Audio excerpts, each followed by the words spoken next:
He's an NFL quarterback, not Martha frickin' Stewart. It would be funny to watch Martha Stewart run 100 yards to score a touchdown. And with that, welcome everyone to this episode of the Cheap Seats Critics podcast, where today we are continuing our football season with The Blind Side. With me today we have. Hello, everybody. I'm one of your hosts, a Geeky Rider. I'm Crimson Maroon. And I'm Sprinks. And hey, if you're listening from Ole Miss, you can find us over on Facebook, Instagram, TikTok, Twitter, Blue Sky. Am I forgetting one? I think that's that. LetterBoxd, where we have our average out numbers and graphs of whatever we have done or covered. We have visual side of things on YouTube, Rumble, and Spotify. But if you're not a biggest fan on the visual end, which is fine, totally up to you, tons of audio platforms up there as well where you can be listening to right now. Let us go into the intro.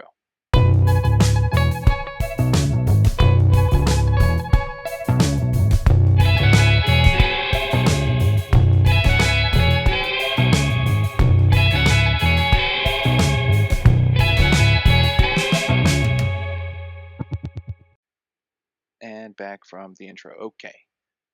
Woo! Touchdown! Woo! Blah, blah, football stuff. Anyways, Blind Those are Side. football Yes. terms, yeah. Oh gosh. Football film that I kind of threw into the ring, and with that I'll go into our histories first with mine. The reason I picked this is not because I had seen it before, because I have not. This is the first time for the podcast, because I heard that there was like behind the scenes controversy with it, so I thought there was kind of like an infamy behind it. So this is kind of an excuse to kind of look into it a little bit. Um, and that's about it. I'll cover that in the facts, the behind the scenes stuff. But what's for the podcast? Never seen it. Never seen a clip. I'm blind to it. See what you did there. Yeah. All right, Spriggs, you're up. Okay, I have seen this movie once before. Couldn't tell you when because this movie came out in 2009, I think. Yes, So it was November. probably around that time, either 2009, 2010 is probably when I saw it first. I only remember two scenes from this whole movie. Everything else, I did not remember. What scenes? I remember Michael pushing the guy all the way to the fence and over it. And I remember SJ and Michael dancing to Bust a Move in the car. With impact? Nope, no impact. No impact. That was a surprise. All right. And Ryder, you're up. Yeah. Again, I think I've said this a few times now. Not really a big sports movie guy, so I think I've heard of this one, but this was the first time watch for the podcast. Wonderful. All right. Then I guess we'll just jump into the facts that I found, and I will start with the budget, as I tend to do. This film had a budget of $29 million and a box office of $309 million. So it did very well. Awesome. Yeah, If it I'd say wasn't it did based really on well. true events, it would have gotten a sequel, I would have guessed. Maybe? I don't know, with margins like With that, those numbers, yeah. that's 10x. When Quentin Aaron auditioned for the film, he played Michael. He was working as a security guard between acting gigs. After his audition, he left a card with his contact information and offered to work as a security guard on set in case he wasn't selected to play Michael. You know, That's that's cool. that's kind of weirdly emblematic of the character being protective. I kind of like that. Yeah, and I mean, he definitely has the build of a bodyguard or usher. Yeah, left tackle, as they would say. Next one, Julia Roberts was offered the role as Leigh Anne Toey. The names in this. Before Sandra Bullock, who turned it down 3 times because of her concerns about playing a part of a devout Christian. During the first couple of weeks of shooting, Bullock thought her acting was so bad she considered dropping out. John Lee Hancock had worked so hard on the project she didn't want to ruin it. However, she didn't quit and ended up winning the Best Leading Actress Oscar for her performance. I don't really So, know why she thought she did a poor job. who were those names you said? Who are those people? Julia Roberts is an actress. Well, Sandra okay, I know Bullock what that is an is. actress. um, and John Lee Hancock was the director, I believe. Okay, so the director thought her acting was bad. No, No, she she thought thought her herself. acting was bad. No, she thought her acting was bad. Oh, She thought about quitting because she thought she delivered a poor performance. But ended up getting an Oscar out of it. So I don't know what she was seeing.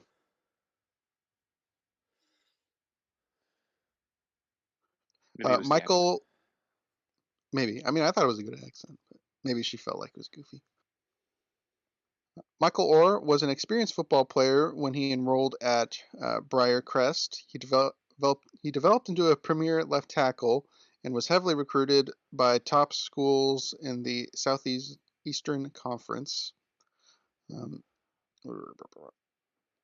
Orr was less than pleased by the movie's depiction of him as passive, unskilled big guy who was only barely acquainted with football, nor was he enamored with the Forrest Gump like depiction of himself in the film.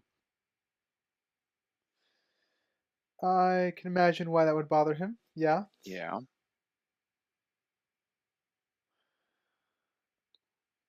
This one I couldn't verify like a second source, so heavy grain of salt on this one. But uh, this is yeah, we'll cut that part out. This film is the most rented Netflix DVD back when they Interesting. did DVD rentals. Yeah. I I still can believe remember that. when I got my Netflix DVD in the mail. Yeah. Interesting. And Okay. the last fact I'll go with is the whole controversy that I was aware of going into this. In August 2023, uh, Michael A. Fletcher of ESPN reported that Michael Oher filed a petition in Tennessee court alleging that Sean and Leigh Anne never adopted him, as they claimed they had in articles, books, this movie, and even to Orr himself.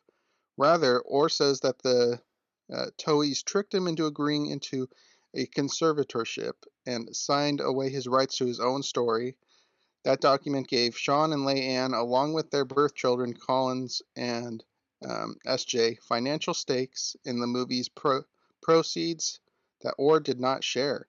Orr says he only learned in February 2023 that he is not, in fact, a legal member of the Toe family, as he had been led to believe. Oof. Wow. That kind of ruffles the ending of this movie, doesn't it? It does. Yeah, that's a subjective hit right there. Yeah, so that's why I picked this, because I knew like it was pretty bogus of a story, but I didn't know the details. Right, and that's the facts I have. I don't know if either of you got any. I don't. And I guess I'll continue. This is American football that we are covering. It's always an Yep, in important case fact. you're still Yeah, a little confused of episode 3. yeah, but who knows? They might only be seeing the blind side. Right.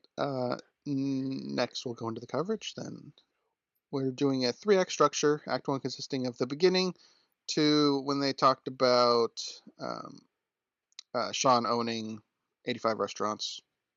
This is shortly after they gave Michael a bedroom. And we will start with writer. Alrighty. Um, I will start from the beginning. Funny enough, I think they do a good job introducing the importance of the left tackle position with the opening kind of history with that older football game and the quarterback being injured. Um, and yes, that is one of the many reasons why uh, left tackles is one of the most coveted positions, one of the most important positions in football. And I think that brief snippet does a good job of explaining the importance of the position and also how the character Michael Oher will eventually kind of fall into that role of being the quarterback's blindside protector. Yeah, it was like the most important part of that whole thing for me was the title drop, Blindside. Uh, but yeah, it was a good narration, um, exposition, I guess, of how the position works. Because as a sports football newbie, I didn't know the significance. Anyhow, Yeah, they condense the information of people who don't know football very well to so that you guys would know how important the position itself is. So, Sprinks, anything to add? I guess with the opening. How good is Lawrence Taylor? Because I don't think I've ever heard of him. I think he was the best of at the time. It's kind of you get a couple famous ones in each era. Yeah, I mean, I can probably count on one hand how many football players I know by name. So maybe half a hand. I don't even know. I'm not even gonna try. Don't even Half ask. a hand, two and a half, Take 2.5 fingers. Quick, what's the Chiefs right? quarterback? Good. Um, there's an O in there. You're not wrong. There Uh, is. M something. It's on the tip of my tongue.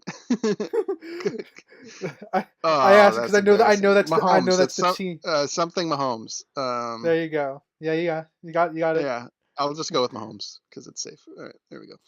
Yeah, I was going that one because Uh, I know you've played that team in Madden. yeah. All right. Springstrap. Cool. I want to hear these other two. That's one. I said, don't ask me.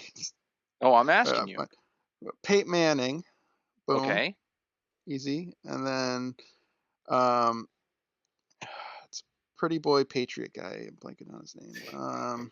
Oh my god. Come on, Dolphin fan. Uh, Tom Brady.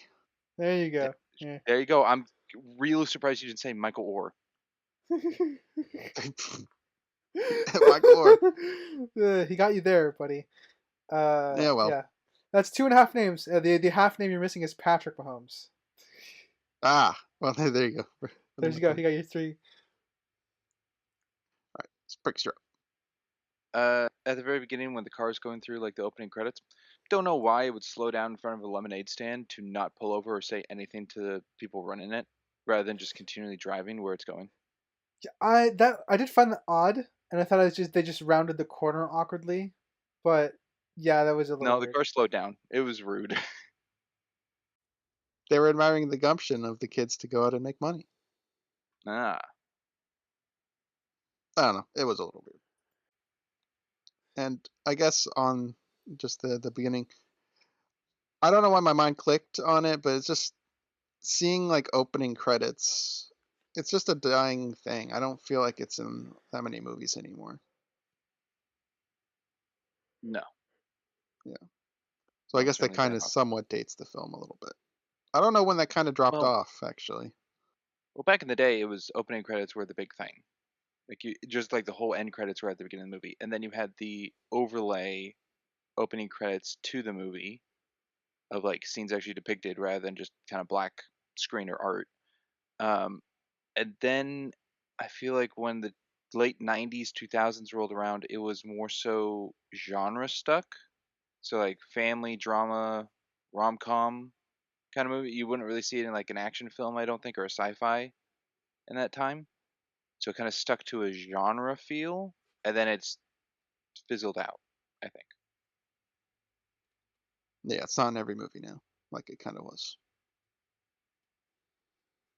Yeah, I was just thinking of all the recent films I've seen, and I think you're right. It might be one of those things I just didn't really realize until it was pointed out to me. Yeah. Writer, you can throw out something else.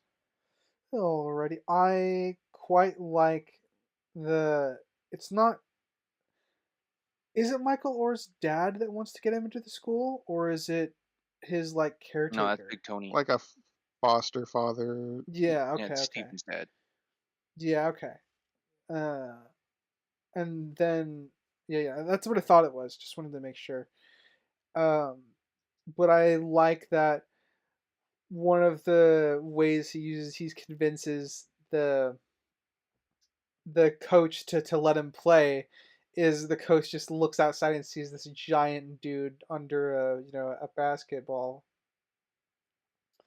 hoop, and it's kind of it plays for comedy, but you can definitely see, like, I guess what the coach sees, which is the obvious potential. And so there's a bit of comedy in that scene.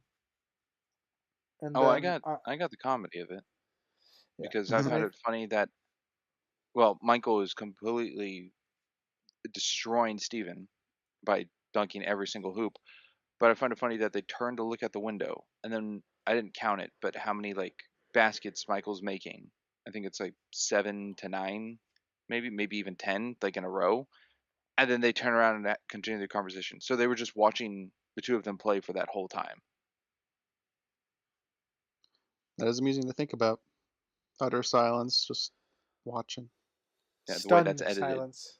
But yeah, stunned silence can work, but it's probably an editing thing, as you say, Springs. Probably. It's also like the mom in Draft Day where she's just standing at her son's window though while in the field waiting for him to enter his office. For who knows how long. Oh, that does remind me. I didn't write that in my notes, but that is something I should bring up. Well, Was the floor is music yours. in this movie familiar to anybody? Familiar. No. Uh, it was familiar, but I I couldn't place where. Okay, let me get the name correctly because I didn't write it down. Is this, Um, to be clear, is this for the score or for the soundtrack? the score. Soundtrack Okay. would be a single song. No, for the score. This is done by John Debney, who also did Draft Day. That's funny. I'd say Draft Day is a bit more unique sounding music. I suppose. I looked up Nothing in the this really stood out. filmography of John Debney, uh, and there's quite a few things he's done. Guessing into, I guess he's into sports films. At I least guess so. based off Uh, this. yeah, I can agree with that, but I can't say anything more on it. All right. Potential spoilers.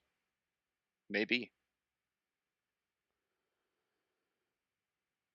Mm, I guess I will bring up the fact that Thanksgiving film. Who would have guessed? I had no idea. This is a Thanksgiving movie, and What's your now it's definition a of that? blanket statement. I mean, that Huh? is true. That they actually sit down and eat a Thanksgiving meal together. That's more than a lot of other Thanksgiving movies do. That's true. This is just as much as a Thanksgiving movie as Spider-Man is. As long as they Yep. sat down and Yeah. ate the dinner. I suppose so. I'm And on a the side Christmas that this is movie. a movie that has.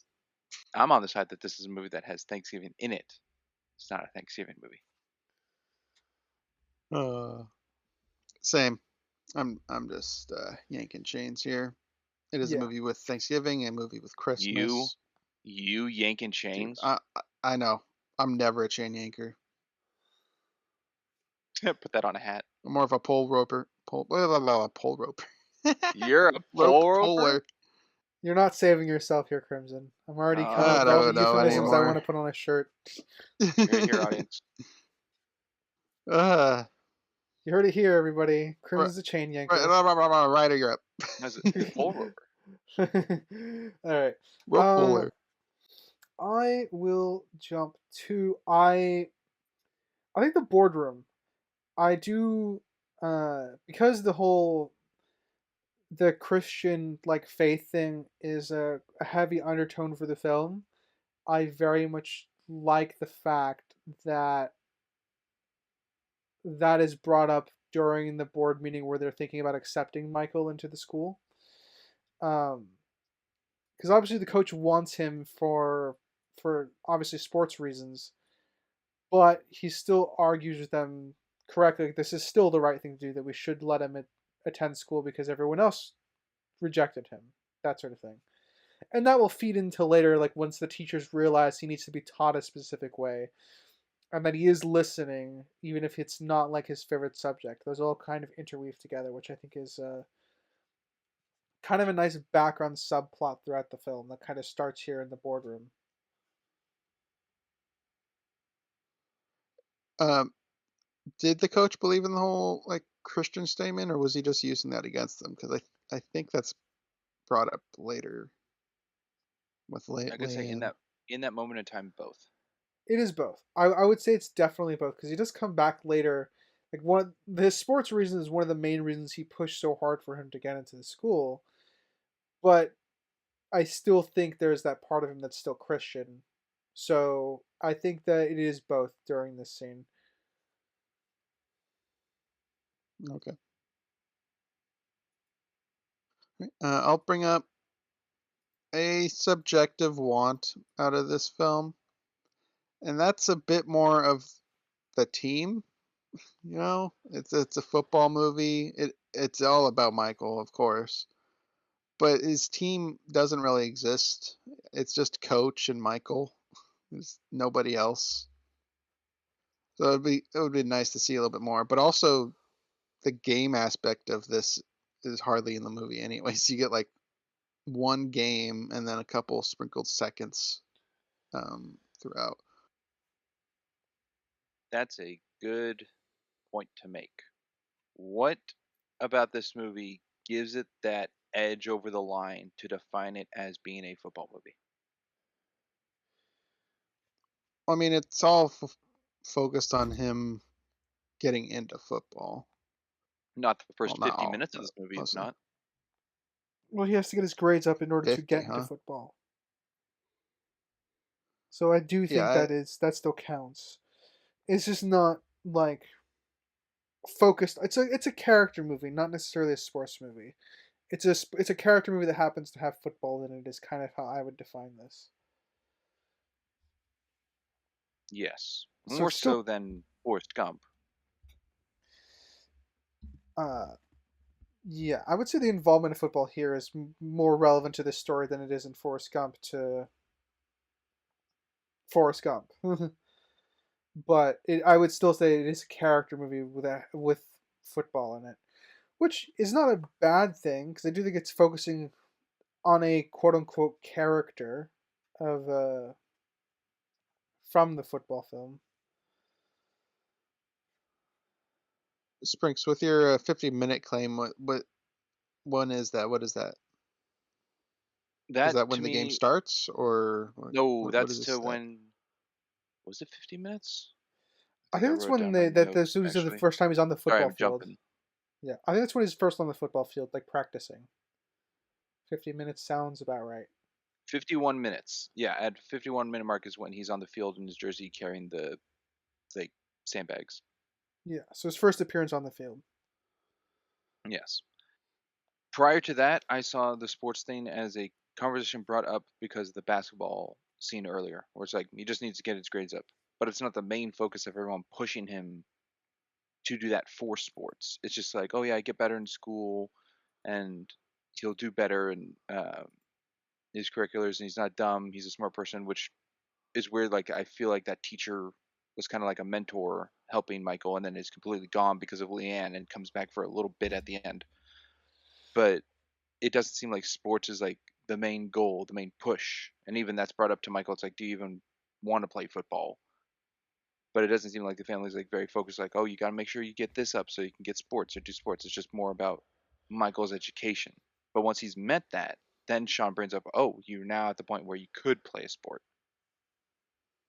So it didn't really seem to me it was like all aimed at getting to football or Michael's want to do football or even the family pushing that direction at that point of those 51 minutes. It was more so just how do we get Michael to be better and safer? And then at the point where it's like, okay, he's doing better. Now we'll bring in the football thing.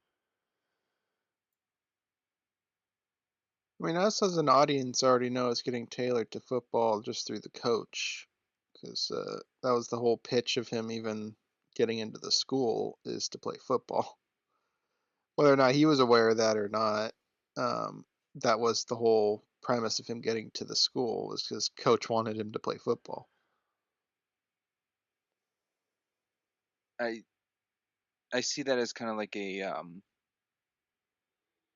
what's the word? A cushion, I suppose, at the beginning, so it's not abrupt at that 51-minute mark. But again, that's what Big Mm, Tony wanted for Michael, but we never see an interaction with Big Tony and Leigh Anne. They're like passing over what they know of Michael. It's very much like, oh, Big Tony gets in a fight that Michael's there, and then he's just on his own. yeah, because we're just gonna have to disagree. I don't agree with the framework. I do feel it's pretty heavily mentioning football and stuff before 51 minutes. It's 51 minutes before he steps out on the field, but you have to remember the family's watching football games in the background constantly. So it is consistently here in the film. But I said I don't really have any I really wouldn't define it in any way. This is a character movie first and a football movie second, and that's fine. It's still technically a football movie, but it is a character movie first. Springs, is this more or less of a football movie than Draft Day? Less. How come? The benchmark to you is 51 minutes because he stepped foot on a football field. Up to the point of him being a part of football, yeah. Which is almost half of the movie. Draft Day is consistently through talking about football, the team members of football. Every character point of view in that movie is all revolved around football. This movie is not. Well, you kind of disregarded that talking about football as not mattering, essentially, up to this point. No, I said it was a cushion, so it's not abrupt as a tone change when it got to the point of Michael being on the team.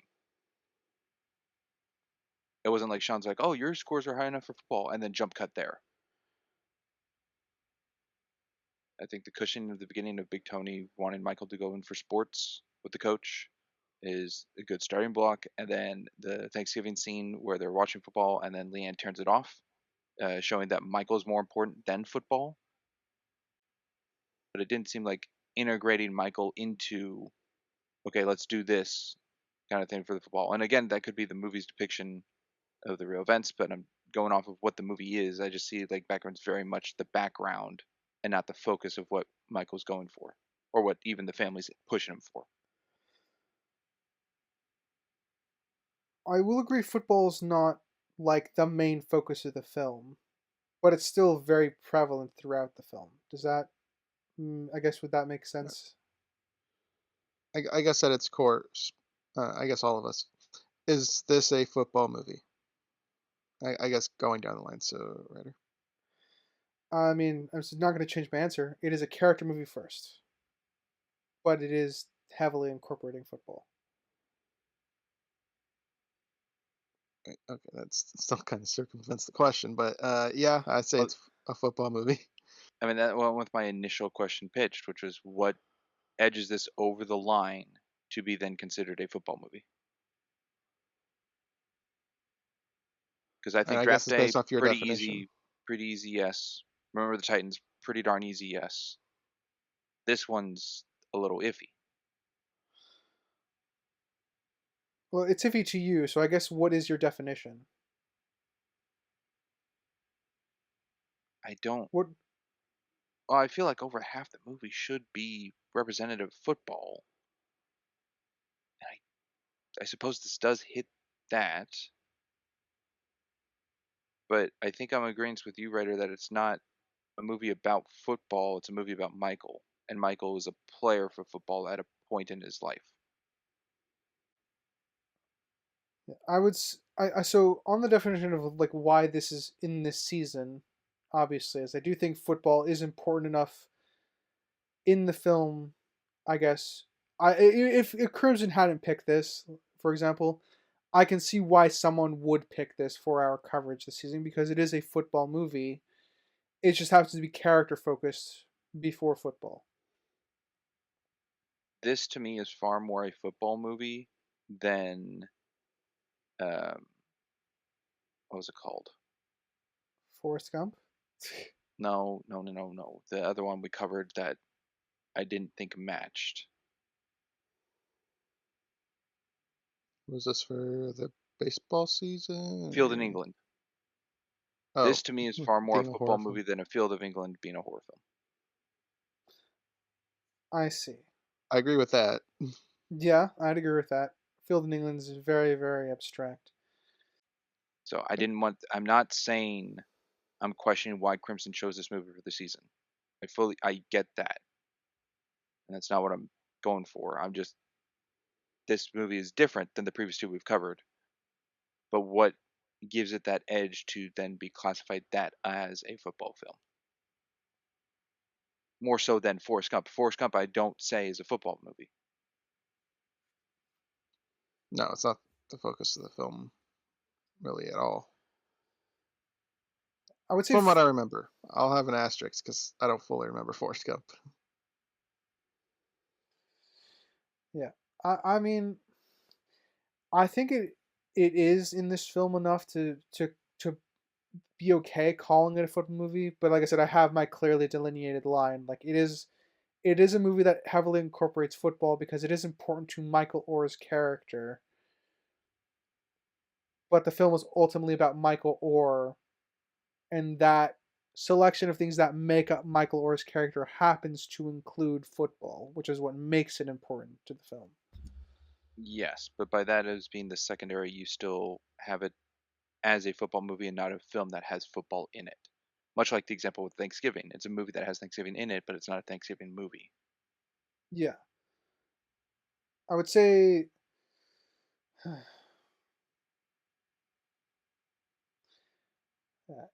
it's gonna have to be a case by case basis for me.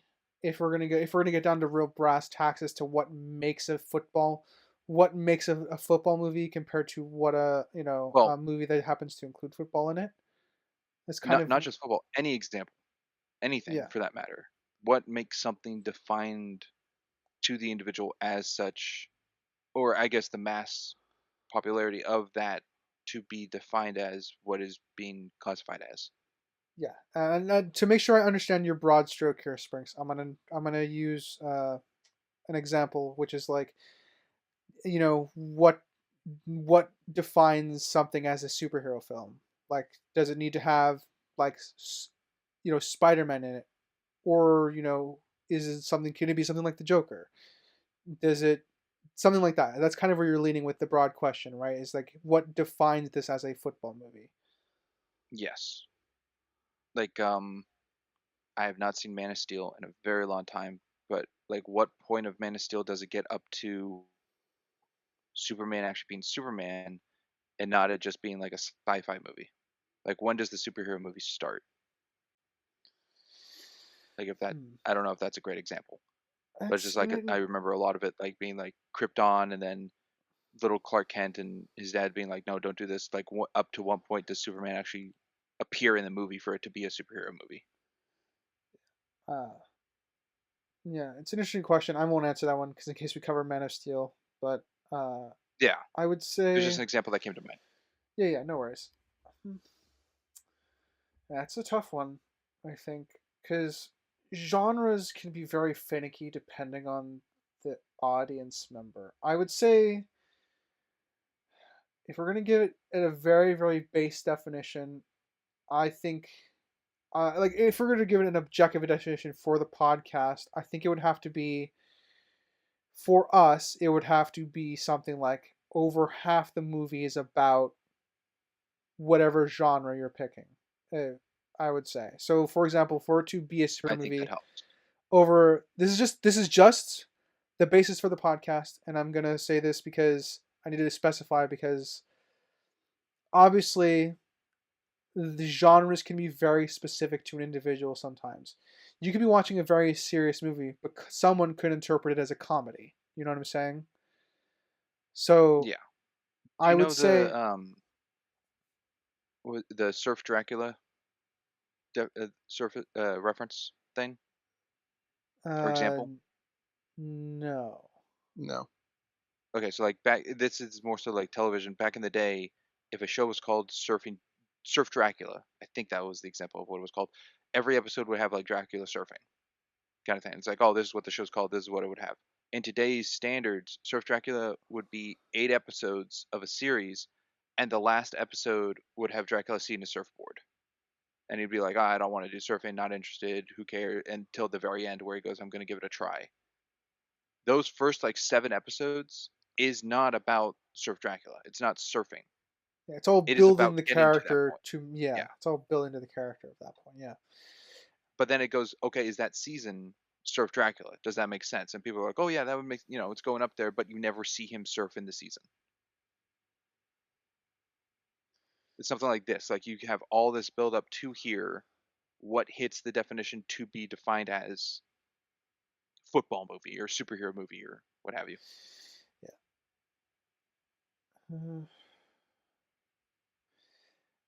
My best thing for, I guess, a potentially an objective base for the podcast would be um over half the movie would be defined as that genre specifically. Okay. Um, I guess for that me, I don't know and if I, again, I would subscribe with that. yeah, I really would go case by case because I'm thinking of examples of like Back to the Future 3. Is it more Western or sci-fi, or is it both?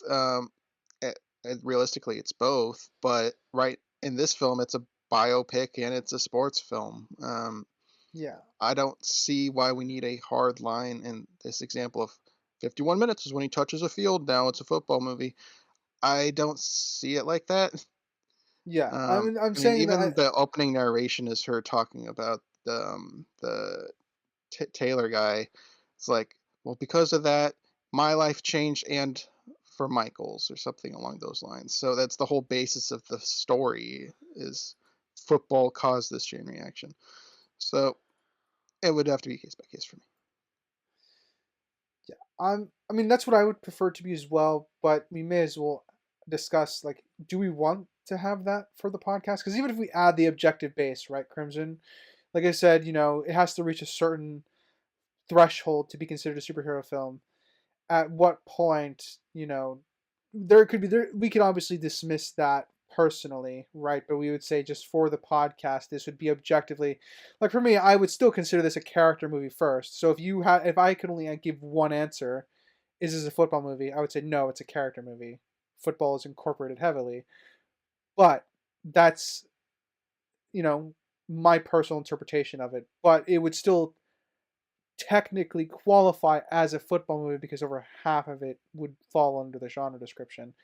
Mind you, I'm not saying we need to do that and add those definitions onto the podcast of what we would define, what makes, how we would define something, but it is something I think we should at least worth considering, given the it's All bound to right. come up again. Yeah, I've considered it. I don't think the podcast needs a defined rule of marking a film for what it is, other than the questioning, I suppose, of like what's the marked genre for the film listed. But I think that's all individual of discussion point. Like right now, going over if it's a football movie, Yeah. like incorporation into it. Okay.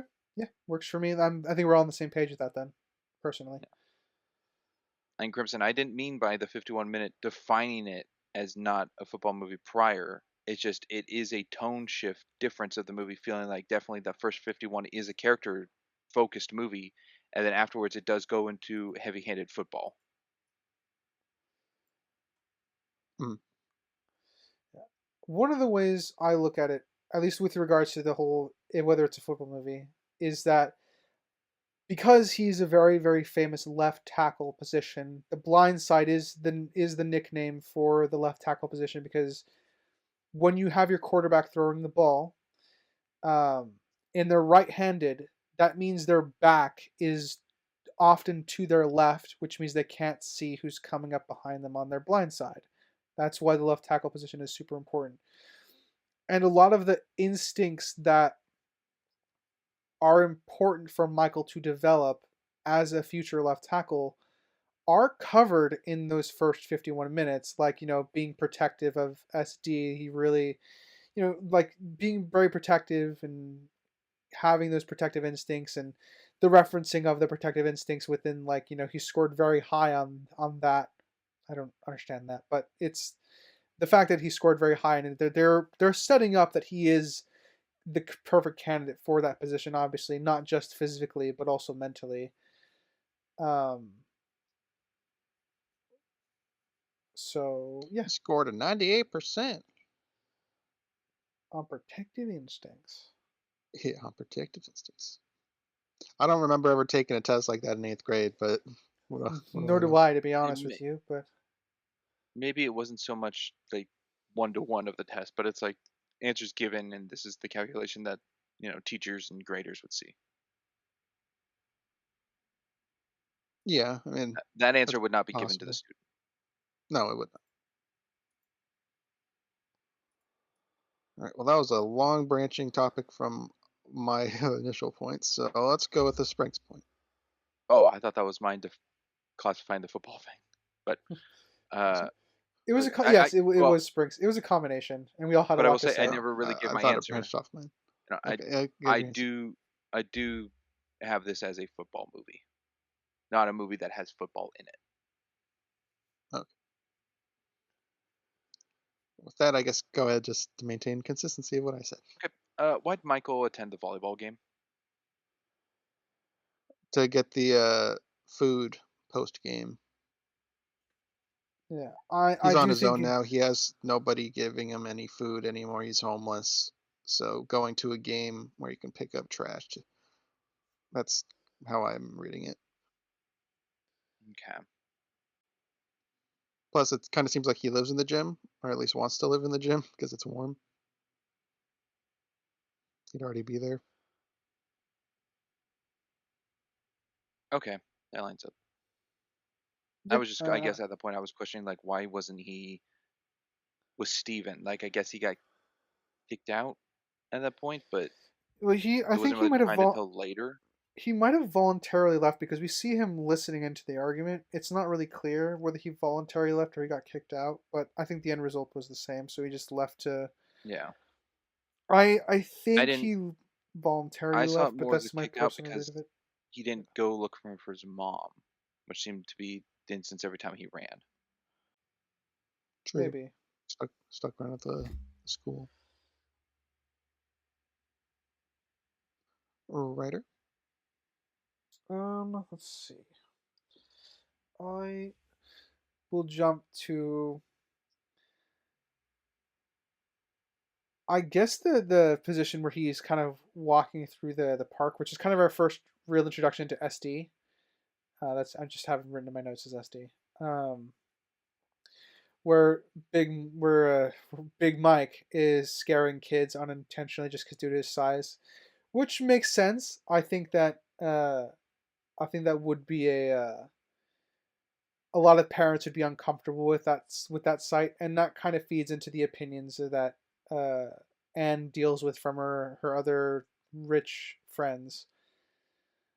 Um, and then so I think that functions as a good little introduction to, like, so Anne sees Michael and knows he, like, it knows about his existence in his peripherals, essentially her peripherals, with regards to the rest of the school. Yeah, and I think it's SJ for Sean Jr. I think Oh, that's it's what it SJ. is. Yes. Okay. Um, but yeah, I think it was a good introduction to him, bringing up how smile, they'll like you more. Which then Michael does smile right afterwards, and I guess takes to heart, and people seem to soften up to him pretty quickly. Yeah. I have a question about the school. What grades is it for? I think it's a private school, so I think it's a mishmash of Evergrade. So it's like K through 12. It kind of feels like that, yeah. I kind of hope it is that way. It makes more sense. Yeah, I didn't. But it I is was a trying to private piece school. together It like does say that he's in. that's the private school championships. Okay, because there's a point where SJ and Michael both get dropped off at school at the same time. I don't think Collins is there, but they both get dropped off for school. And I'm like, well, he's in high school, and SJ, I'm gonna guess elementary. Yeah, elementary or just getting in the middle, one of the two. So yeah, oh, No. we'll just go with I guess good faith. Say it's K through 12. Well, Okay. Otherwise, it's weird that Michael's passing through a elementary school recess. yeah, it's actually a elementary school and a high school. They just share a parking lot. They're disconnected buildings. Oh, Yeah. There I am making chains again. yeah, you pull Roper. Yeah, yeah, my pole roper.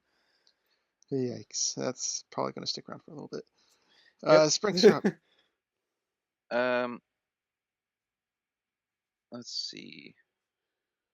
The movie really does a good depiction of showing how alone Michael feels.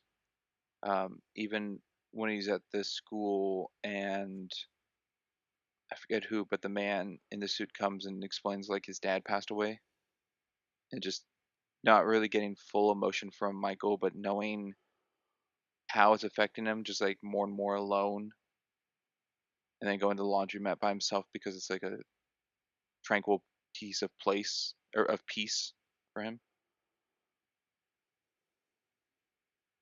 Yeah, I definitely felt the loneliness vibes, the seclusion. Yeah, I think the actor wears a very somber expression for a lot of the film. And obviously I think that's a good deliberate choice. So when he starts smiling, it feels more impactful. Um yeah, I think I am in agreement with that. It's a gets the loneliness across and isolation across very well, even when Anne is trying to incorporate him into the family. It still takes a while for that to feel a little bit more normal. There's a lot of tension there. Yeah, So I think it's in the first act. Michael's name being Michael and not Big Mike. The one thing he told her when she asked. I I didn't really care for that inclusion because it didn't really amount to much. If she kind of went around and told or corrected people like, "Hey, he prefers Michael" or something, it kind of would warrant this line. I feel because as is kind of seems a little hollow. She corrects Sean Senior once, but she's not correcting the coach or anybody else.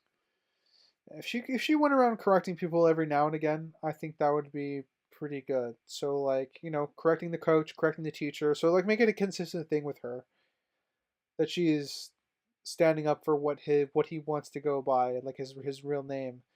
And I think that would add a nice underlayer to the film. I think it's good as is. It's the one-on-one private conversation in the car of her character, and she knows that. But his interactions with other people are for him to step up and have a voice for himself. And she can only speak for Sean because of being the husband and married. Yeah, that is true in the sense that like it's a private conversation between them. So that is true. Yeah, it's an upheld respect from Leigh Anne to Michael that she stays, but she's not correcting everyone and being a bossy about it to defend Michael when he has a voice of his own. And Michael's not going to say anything much more on it because everyone calls him Big Mike Pryor, and he doesn't do anything by it. He goes with it because he doesn't want to cause a stir or commotion, which gives the strength of the scene because Leigh Anne generally asks Michael something about him, and that's what he opens up and tells her. Yeah. And I think it works too because at that point she's obviously been the driving force, like for their relationship at that point. So she needs to kind of get something back from him to know that it's okay to keep going like this. And yeah, like Yes. she told Colin she could have other avenues to get him out of the house for him. Yeah. That's later though. Um, I will talk about the clothes shopping. I They built it up that it was gonna be a really like stupid, goofy shirt, and at least personally, I didn't think it was a stupid, goofy shirt. It was just a Yeah, striped he wanted shirt. to join Gryffindor. I just, Yeah, a lot of his shirts are just Hogwarts colors. Yeah, which I mean, you look like a bee. So Yeah, that's they were Hufflepuff. building it up as kind of like a joke in the story, like that's really what you want, huh? And then boom, it's just a striped shirt, a rugby shirt. Well, is that it? Because it's a rugby shirt, not a football shirt? I mean, if that's the joke, that fell flat for me. I don't It think did. that's. I think that's a very good one.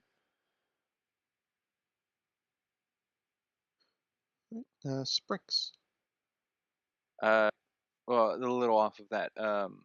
The Big and Tall store, that's exactly how it goes with someone myself being rather big and tall. They say that on the sign, but their big and tall section in the store is so small. My big annoyance is just tall. I wish everything just had like a tall option, because sometimes you can find like, oh, it's 1x tall, but it's so hard to find anything that says tall. It's annoying.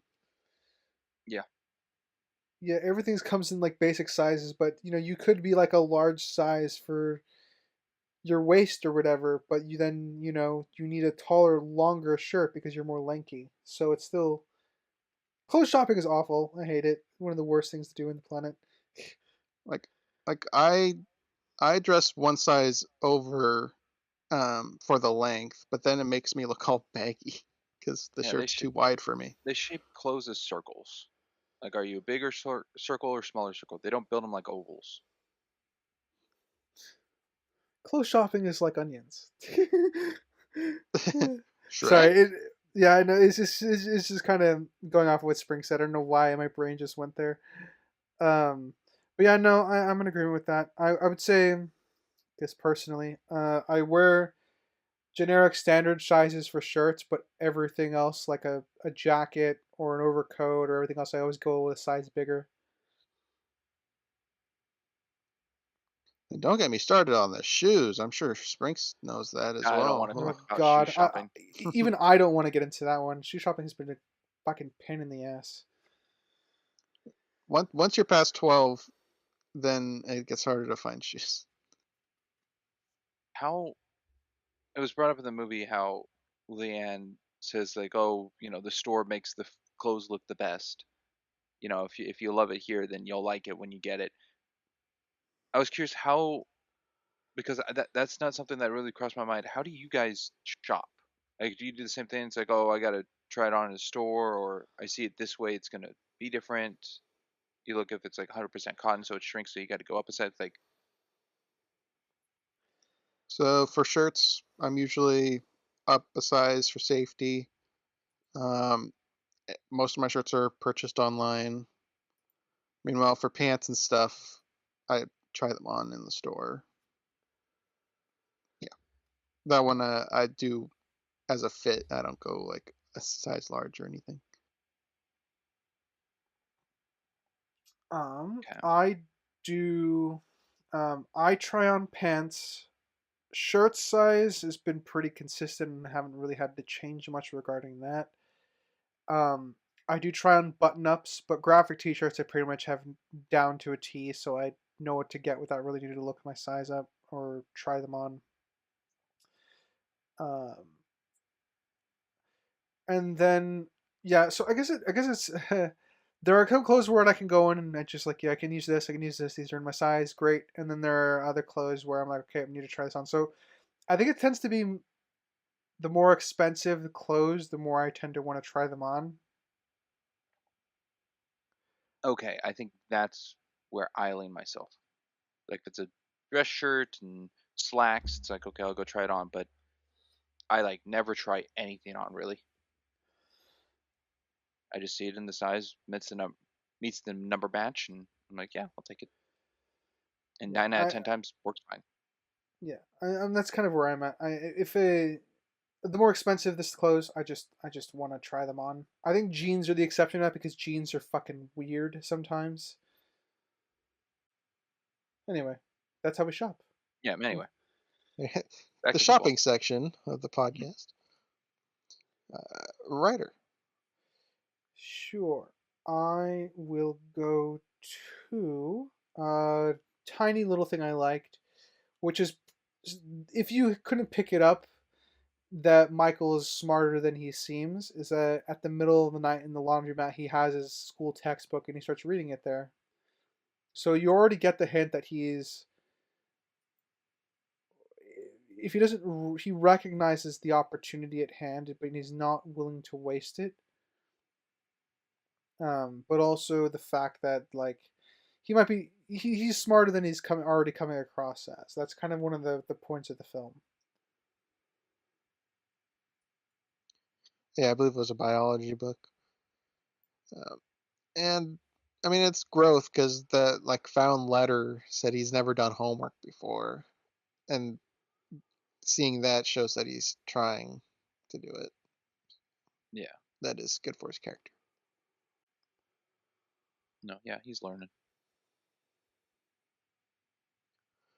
The assuming we're done with that, are we done with that? Sure. Yeah, I Can got always nothing come more to back to say. it. Uh, the introduction of the mother's place, I guess, or what was the Hurt place? I forgot. I forgot what the street was called. Hurt The Village. neighborhood. Hurt Village. That's what it was. Introduction of Hurt Village. I think was a good one. Um, him, Michael walking by his past buddies to go to his mom's place to see the eviction notice.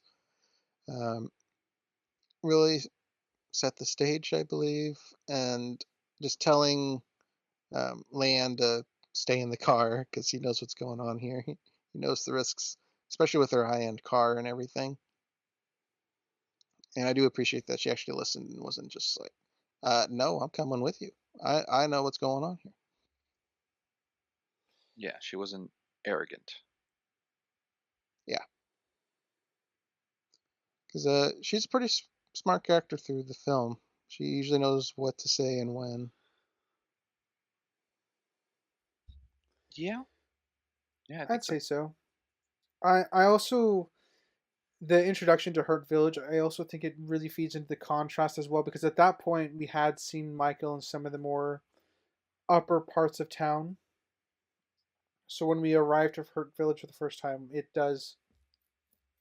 makes it feel almost like two different worlds, which is the intention. Yes, Yeah. you've got Leigh Anne and her like clique at the dinner table, and then you got Michael's clique in the neighborhood. Got the contrast. Yeah, you have the North End, you know, healthy looking suburban neighborhood, and then you got the Southside Serpents. And we're so back. I understood the reference. Yeah, like that one over my head. Whatever it is. Yeah. Yeah, and I don't think it was meant for you, Crimson. Nope. But Sorry, Crimson. That was a Riverdale one. Ah, okay. Then I'm not ashamed. you should However, be. Crimson, uh, in this movie, they show Norman Rockwell's what was it called? Freedom from Want image, Hmm. which I'm sure you're very familiar with. Well, I've seen a lot of Norman Rockwell stuff. Little Crimson history. My grandparents and their like guest bathroom, the entire wall is like wallpaper of his work. So I always grew up just seeing that at their house. Oh, interesting. Yeah. That is not where I thought your connect. I didn't know that. I thought your connection would be something else. Because my connection with it is a walkway to a restaurant that no longer exists anymore. Oh, well, I guess. Yeah, I actually forgot about that because it's been so long. But no, that's fair enough. If we're thinking of the same place, does it I start with an S? No, Not the we're same not thinking of the same place. place. All right. Uh, What is it? well, I can't. I don't really want to say it, but it starts with a H, and then the middle word starts with a T, and then it ends with a B. And that's the best I'm gonna give you. Maybe I'll figure it out later. But it is interesting that you found a connection that I've forgotten, but it was actually a connection to something else for me. Yeah, because what I'm thinking of, I know you have seen, you've been there, but it's just my connection to it, like growing up, going to that restaurant with family, and always seeing those on the wall. So Got it. Figured it out. okay, I think. Is it a all you can eat place? yes. Got it. That was Yeah, funny. that's been so long. However, another connection to even bring this up to begin with, did did Michael take that book? The next shot does have an empty table, but his bag when he's walking away doesn't look like it has a book in it. Yeah. So I think he might have just moved it to maybe like an end table or something. I don't know. I don't Maybe. think it's in his plastic bag. But for him to fold all the sheets and not put it back where he found it is odd. Yeah, because like you, I picked up that the table was empty when she came and looked. Yeah, it's like, go check, nothing was stolen, and it's gone. Yeah. It just might be a continuity error. That's probably I, what I'll label it as. I'm leaning towards it being a continuity error because I think if he had stolen it, that would come up. I think as a certain part of the film, just regards because of how Michael's being depicted. I think him stealing it would have come up. Yes, possibly. Yeah.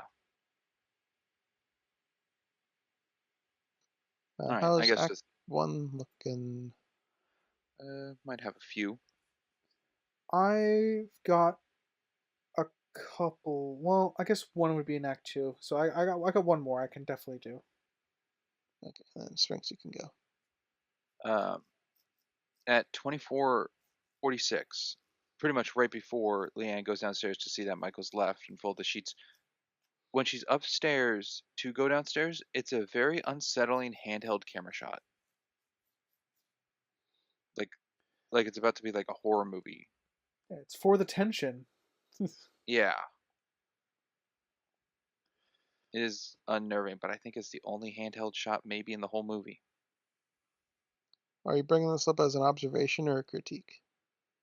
Both. Or what's My the best critique? guess, my best guess is that because of the house layout, the camera rig may have been too big to fit through the door, so they had to go handheld so they could get the tracking shot on Leigh Anne going downstairs rather than doing multiple shots. But It's it also true. builds the tension of like, oh my gosh, did he steal something? What's it gonna look like after the night he's been here? Kind of feel. Yeah, I didn't see anywhere if this was a set or an actual house for the interior. It's a So massive could be a house. real one. It is big. Very nice. Yeah, Ten so thousand big dollar it has. couch. Yep, $10,000 cash out. I had that. If you need any more proof that Anna's rich, $10,000 couch. Well, I mean, her husband owns 85 restaurants. That's They're millionaires. Yeah. Yes, they are pretty much. Right. I guess you can shoot out your remaining one. Yeah. It's the moment where after she offers him his first bedroom and he's honest and opens up, it's like I've never had a like my own bed before. I really like the moment where she goes to sit quietly by herself, kind of just she needed to digest that information. And this is one of those things like I don't know if this is an Oscar-worthy performance to me, though the Academy clearly disagrees with that. But this to me is some evidence, some really strong acting from Sandra Bullock. It's just when she's sitting on the chair, just like deep in thought about the interaction she just had with Michael uh, after showing off the bedroom, and I quite like that both for her character and it's just a good actress doing their job well, you know. Well, as you know, nothing came out in 2009. No. Yeah, nothing at all. So, Blindside, easy victory for the best actress. Though I do think she did a good job. I kind of agree. Oscar worthy, don't know, but Yeah. To be fair, I it don't was agree good. with the Academy much these days, so I don't think most people do anymore. Right, Springs. I feel like I saw something that was like this was in nomination against Coraline, I think. for what? I can't For just for I a, can't a remember if it was nomination like of Best something. Picture or something. Like they were paired together for 2009, some kind of award. Hmm, interesting. Yeah, and Coraline lost. Oh well, it happens. It stings. Yeah. Uh, Well, I mean, this is the yeah, same last one. Academy that didn't vote for ET to win. This is the same Academy that didn't vote for other things to win. Ah, So years of the Academy wasted. pretty much, there's a lot of hard misses on the Academy's part. So Uh, Last one I have for this act is the lunch Leigh Anne has with her quote unquote friends, and just All right, what about like it? the yuppie rich of them and their intake to like build off of what's being expressed. And this is the first lunch, not the second lunch. Um, but just seeing like the people Leigh Anne is around, I can't tell if they're actual friends of hers or these are like the other moms in the neighborhood that just know each other kind of thing. I do find it a little confusing because they're so opposite of her. I don't know why she's aligned with them, other than they're rich and she's rich. Yeah. But they're it could only seen be. here. They're not like there's no get together neighborhood barbecue. There's no big other instance. They're not coming over to play cards or stuff like that. Like this is the only interaction we see of them. Just go out to lunch once a week, I guess. That would be. Oh, what do they call them? Like wine moms or something like that, right? Well, yeah. It also sounds like Leanne has to go a distance to be here, which kind of gave me the impression it either is a restaurant they all love because of like the price and everything it is, and it's not necessarily close, or this is Leanne actually going into like another town possibly to meet them Yeah, because she it's brings up like hard to she can get a say. cheaper salad somewhere closer to home. Hmm. So yeah, maybe a little bit more of background of their relations because it is kind of just weird. Yeah, it just it doesn't. It kind of makes them feel a little bit like tools just to give the highlighted standout of Leanne being different from them, or like what Leanne was before Michael, kind of like the look of them. Or the, I guess, racism punching bags that they end up being. Oh yeah, but that's the second lunch. Yeah, because Leanne's rich, but she's not one to flaunt her wealth. She jokes about the $10,000 couch, but throughout the film, she doesn't really flaunt her wealth. No, She's a humble millionaire. yeah, she's not Yeah. covering things up or buying that just because of something. All right. On to Act Two then, which is them discussing owning 85 restaurants to Michael's DVD being sent to the coaches. And who did I start with in Act One? It was Writer, right? Yes, you Yes. started with me. Okay. All right. Springs, you're up. Okay. Just wanted to touch on because you brought it up at the really early on, Crimson and the facts. I do think Sandra Bullock does a pretty good job with the accent. Yeah, me too. I will also third that as well because it didn't say my opinion at the start of the podcast. It's Uh, consistent. It doesn't seem to waver, and it doesn't there's feel like a cartoon accent.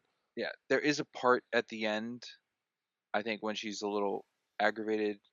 Um, is it? It might be the part where Michael comes out of the meeting and is like, "Don't lie to me," kind of thing. There's some part of her towards the end where the accent seems gone for like a scene. Yeah, it does Which is a crack lot more here and there. passionate. Yeah. Yeah. In the same way, I would say that the same thing happened to Gerard Butler when his accent cracks through when he's being more passionate Yeah. What from American the accent? yeah the From the gamer, right? no from the Oh, trilogy we covered.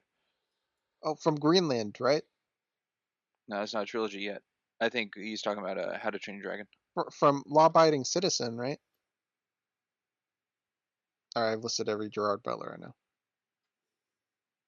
Oh, the live action How to Train Your Dragon. Ah, That one. yes. You'll get there eventually, guys. You can keep going. I'm tapped out. I got nothing else. Oh, careful. Hopefully you haven't fallen over. Yeah. Yeah, that was a lame one. I'm so sorry. Yeah. That was so bad. Yeah. Yeah, it's pretty Anyway, bad. let me go to a point. Yeah. Sean looks No, really no, bad in that costume part. no. Oh Yeah, yeah, he's it's a not pretty. dressed up. He's just got his normal shirt on. No, not Michael. No, Sean, the dad. Oh, Sean. I think it's Michael. No, Sean Um, looks bad. They need to do another They shot. need another couple takes. Yeah. Yeah, I don't know if that was Tim McGraw being like, oh, uncomfortable with Michael being in the photo kind of look, or that's just what they went with. it's hard to say because he did seem a little apprehensive about Michael being in it, and then her lying. It's not like it's going to be on the postcard. Bang, postcard. It comes across to me like she would have worn him down over that. Like she wasn't planning on it, but eventually decided that she wanted to do it. But honestly, we can't tell. So that's me inferring. It's very clear that she wears the pants in the house. He just goes with whatever she wants. And he loves her for that. I Yeah, mean, it makes kind of sense if you're running a business that owns 53, sorry, over like 85 restaurants. I think you want your wife to handle the decisions at home. fair enough. Possibly. Possibly. Sure to Uh, thinking about it and sure to doing it. Is there any difference? Is it is it weird that Tim McGraw was casted in this? I didn't even recognize him as a famous person, so no. Oh, I'm also going to go with no because I don't know who he is. you okay? I'm going to be clear. I What's he recognize him in? from something, but Yeah, I know Well, the name. he's a country singer. oh, Well, even more reason for me not to know who that is. even more reason for me not to know him. Yeah, that's Okay, I'm it's like not when they put Bon Jovi in was it Valentine's Day? I think And Prestige, David Bowie. Yeah, but David David Bowie's Bowie. been in more things than just Prestige. famously Well, has known for the McGraw been labyrinth. in more things than just this? I mean, I think sure, probably I don't know. have. I didn't look up his filmography. Maybe a couple things. I don't know. There's plenty of musicians, singers, artists that jump into Yeah, movies. So. Ed Sheeran in Game of Thrones. Okay, all right. Oh, I'll jump It to counts. yeah, it does.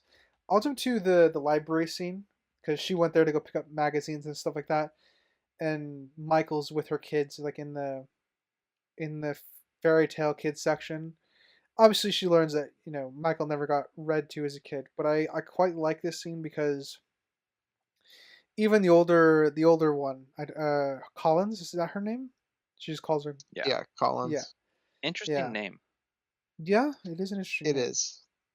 Um, I would say I do like because it's been kind of built in the background. She's not as close to Michael as like SJ is. But I do like that this scene sets up what comes later because she hasn't been read to like a fairy tale in a long time.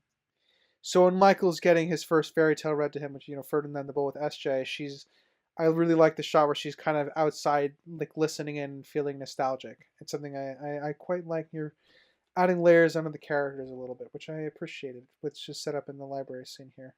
Them all having a good time as a family. Yeah. I remember going to a park, like um, yeah, we're not doing names. A theme park, uh, and they had reading time, and they would always do if you give a mouse a cookie. That's kind of like their staple. Oh, at a tree park. Yeah, exactly. Got it. I don't know. Sprinks, did they do other ones? I feel like that was kind of their primary book. I never went there. Oh, that's right. How could I forget? That and there's another place I can't believe you haven't been to. Living here Yeah. for so long. Look, the other place, what you're talking about, uh, I have been. I just have no memory of it. You've been told Man, that so you've much been code. there. I've been told that I've been there. I've Yes. seen photos of me being there. I have no memory of actually being there. It's a fucking weird combination. Yeah. It depends what's the age range. Because if it's like, oh, I when I don't was know. 15, I was or like, were you like no, 5? I was like 3, Okay. not 15. 15, and people told me I was there, but I I don't don't remember remember being being there. there. The big lump on my head has an itch. Hang on. That's funny. I wonder why I always wear this hat. Yeah, I mean, we're in the uh, studio. You can take the coach hat off. no, I'm keeping it on. I guess we can talk about the second luncheon being in this act with the friends. It was interesting how much they're kind of like followers. It really seemed like because Leigh Anne like put her foot down and said, "No, you, the three of you are acting really mean kind of situation, and this is how I feel about it." And they're like, "Oh no, we're sorry. We didn't mean for it to sound that way. We're just, it's a valiant effort for you." And then met with, "Are you concerned about Collins and the shame on you?" It's like really the immediate thought over. I mean, it is a concern because they've known Collins probably her whole life, depending on how close these friends have been, quote unquote friends. But it seemed apologetic to calm her down, but not in the sense of actually being respectful of her decision. Yeah, it was just to keep her on on her good side. It's not to actually make her feel better. Um, I don't know. They were just really stupid. Once they knew that she was passionate about Michael, I don't know why they would have dropped the whole Colin thing. That is pretty dumb. But I wouldn't argue these characters are smart, so I can buy that No. they would do it. Is it there for the parallel of this is Leigh Anne getting that notification on this side of the neighborhood and feel, and then later on Michael gets the same thing on like in Hurt Village, kind of Yeah, around the same topic. they're both making pariahs of themselves because they're both like going forward with this. Yeah, but seeing how like the difference of Leigh Anne handling the situation and then later Michael and how parallel like similar the two are, which is Sean bringing up like, oh, you like onions, because Sean says the line about both of them himself. So it's not written in that it's like some other character saying it just for a match to the line being said. It's Sean actually seeing a similarity in both. Yeah, I mean, I definitely see the parallels. It does get me wondering if this is based off of reality or if this is added for the movie Drama. slash book because this was a book first. Great, So something for a Interesting. writer's collection. yeah. Yeah. When I can start collecting physical books again. Yeah, we've covered a lot of movies that are books. Now, Ryder is still halfway through Christmas with the Cranks. He's getting there. well, I haven't How's started Secret Christmas with Garden going? Christ. Yeah, Just like I said, jump. Christmas is great. The Secret Garden book. That's the one that I don't have the physical copy of anymore. I know I own it, which is why I'm not going out and buying another one. Actually, since we covered Secret Garden, I also have gotten a copy of Secret Garden. That's funny. Ryder, do you have anything to add? Yeah, I also quite like the second lunch as well because it's kind of a slow burn.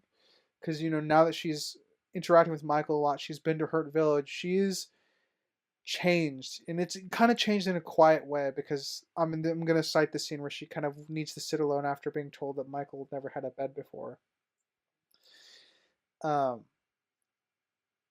all that's kind of culminated in a fundamental change of character for her because she kind of realizes now that that her friends kind of exist in a, for lack of better words, they exist in a different world. So it's kind of hard to forget something when you're kind of exposed to it in a way. And I like that it's a slow burn in the scene because she kind of rebuttals them, but when they still ask absurd questions, that's when she kind of comes down a little bit harder with the whole like, "Aren't you worried for Collins?" That is coming from a good place, but also for her it's an absurd question at that point because she's grown, and I really like that. I agree. Ditto. Ryder, you can throw out a point. Ooh, all right. Let's go with. Do we think that was his real brother that he runs into at the restaurant? Yes. Yeah, I don't see why he would lie or get confused by it. It's interesting then that there's no follow up with that. It's true. Well, Kind of is just tossed in there. Is that an objective problem that it's just tossed in there without any resolution? Because they kind of build it up as like, okay, well, when you trust us, and if Michael, you should tell us about it. Is that because at this point it just feels like setup with no payoff? It's just there for added it's tension. it's paid off not from Michael. Michael isn't the one who comes up and brings up. It's when Leigh Anne goes to see the mom. So that kind of happens with foster kids. They get split up, unfortunately, and they don't know where they're going, and they don't, being kids, they don't have contacts Yeah, for one another until they're older, and then they have to go track them down if they're even to track them down. And Michael's 17, so he's not at the age to look for him. So running into Marcus, his brother, at that random point in time is just, I think, how it goes with Foster, and he has no point of contact to stay with him or to in contact with. all right. So I think we're all okay with the scene, obviously, but it's an interesting way, I guess they introduce, I guess, another facet of Michael's life. Supposedly, there's 10 more out there because it was brought up that she had 12 kids, Hmm. unless that was a lie, because she did lie about Michael's last name or misremembered maybe. But Well, she didn't say 12 kids, right? It was the person who was getting all the paperwork for Michael. oh yeah, you're right. He said it was 12. I would trust his word more than hers then. Yeah, it's kind of his job to do that. But I guess my piece on the brother. It would have been nice to have him like maybe pop up at a game or something to connect him, like more directly connect him. I would have been with that if we saw more of Michael being on like the news or in the paper, because everything Which about like the CD he was very probably was. private. Yeah, I mean, it would Yeah. be considering he's a famous football player at a certain point, it would have been interesting if we got something in the wrap up with him, or like his brother watching a game or something like that. Because I feel like I think I subjectively want closure, but I don't know if the film objectively needs that. Just because it introduces this facet and just doesn't play with it at all. At the very end, when it does the little blurbs of where people ended up, do you think they could have had one for Michael and his brother meeting up later and still hanging out or something? That is if it's Possibly, true. but I don't know if it I would happened really. I would say yes because they do the same thing with his dad, and his dad is only in a mention in the film, right? Um, I know what you're I getting don't at is think what do you mean with his so. dad? Uh, The only part no, of no, no, no. Never mind. Never Michael's mind. dad Never I mind. think is brought up that he died. No, no, no. I screwed up. You can ignore me. All right, you were thoroughly ignored. Uh, I feel like if they touched on Marcus, they'd touch on the other siblings. Maybe. Yeah. It's a Well, danger, I think. Marcus was found. The others are in the wind. But I wouldn't. I don't think we really need to know about them Yeah, unless but they became relevant. Michael could have gone back to the restaurant or been like, "Hey, can we go back to that restaurant?" And they're like, "Oh, to see your brother," and you go back and he's not there anymore. It also could be a more fabrication of the base story if they just don't know. Like, yeah, Michael never found Marcus again. Marcus never came out to look at Michael. We don't know. Yeah, I think that's something they could add in the blurb. What Michael if the never blurb was just like, rekindled his yeah, relationship with his Michael and Mark? brother. But is that we were talking about the credits? Is that was there any negative things brought up in the ending, or was it all positive like continuations? It was all positive continuations until we learn the real fun fact behind the film. But Well, yeah, but that's not in the film. So I'm just saying the Yeah, Marcus thing the would final maybe be a blurbs were tone all shift. positive. yeah, maybe it was a negative. Maybe there was something negative that happened, and that's why it wasn't included. Like I said, it could be a thematic reason, but the fact that it wasn't there, I still think. I don't know. Like I said, I give my opinion on it. It's a weird scene for me on the outside now because it adds a unnecessary mystery objectively to the film that doesn't really play into it all that often. To me, it just shows more into the isolation one feels of foster care. Yeah.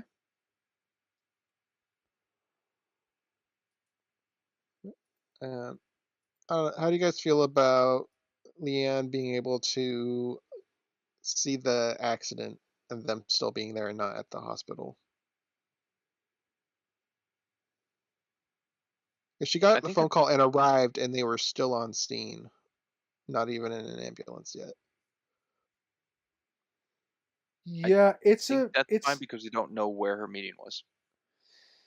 yeah. If she theoretically could be down the street or a couple blocks away, so it's convenient. But I don't think it necessarily breaks the film. Like if they showed us, but if they showed us in her house, I think that would add another layer onto the convenience. But because we don't know where she is, we just know she's in town. I think the film gets some leeway with convenience there. But I do think it would have been better if they showed up at the hospital. I think it just solves the issue. What have helped with me is if they showed a breach kit for the car to show that it took time for them to get SJ and Michael out of the vehicle, which is why she's able to arrive and they're still there. I can agree with that. Because I can understand the phone call would normally happen like on the way to the hospital. They'd get the boy's name or Michael's name and get points of contact through that and look it up. They could have just done that with the license plate of the truck.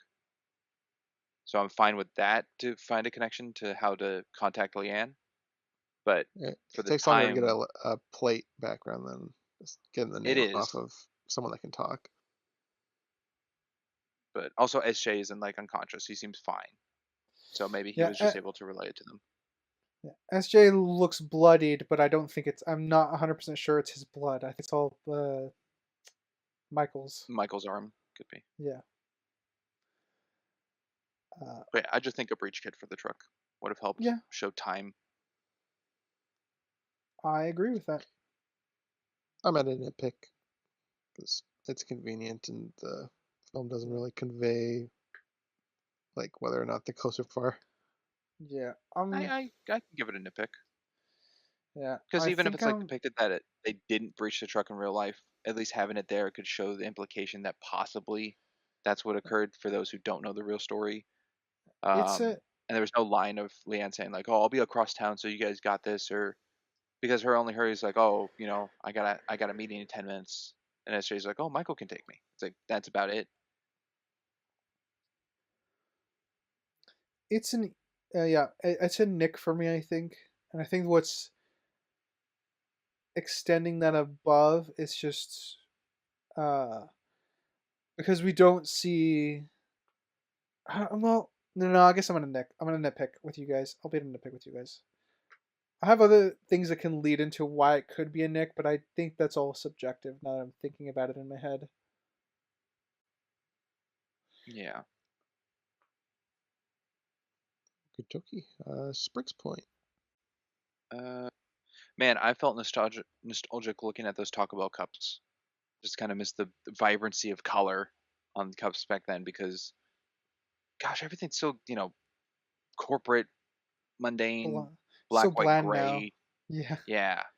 Well, it costs money, right, to print colors onto things, which is why, but it's Oh, still. that's where they're cutting pennies. I don't think it's because color's expensive. I mean, among many other things, I imagine that's something that came up in a boardroom. Everyone likes their minimalist designs now for some fucking reason. What's the most Yeah, vibrant fast food to date right now? is there still rainforest cafes? That's not really fast food. That's not fast food. Today, Like I for feel like they've all designs, just been grayed out. Maybe Wendy's. Wendy's got red still. Yeah, but Jack in the Box has red.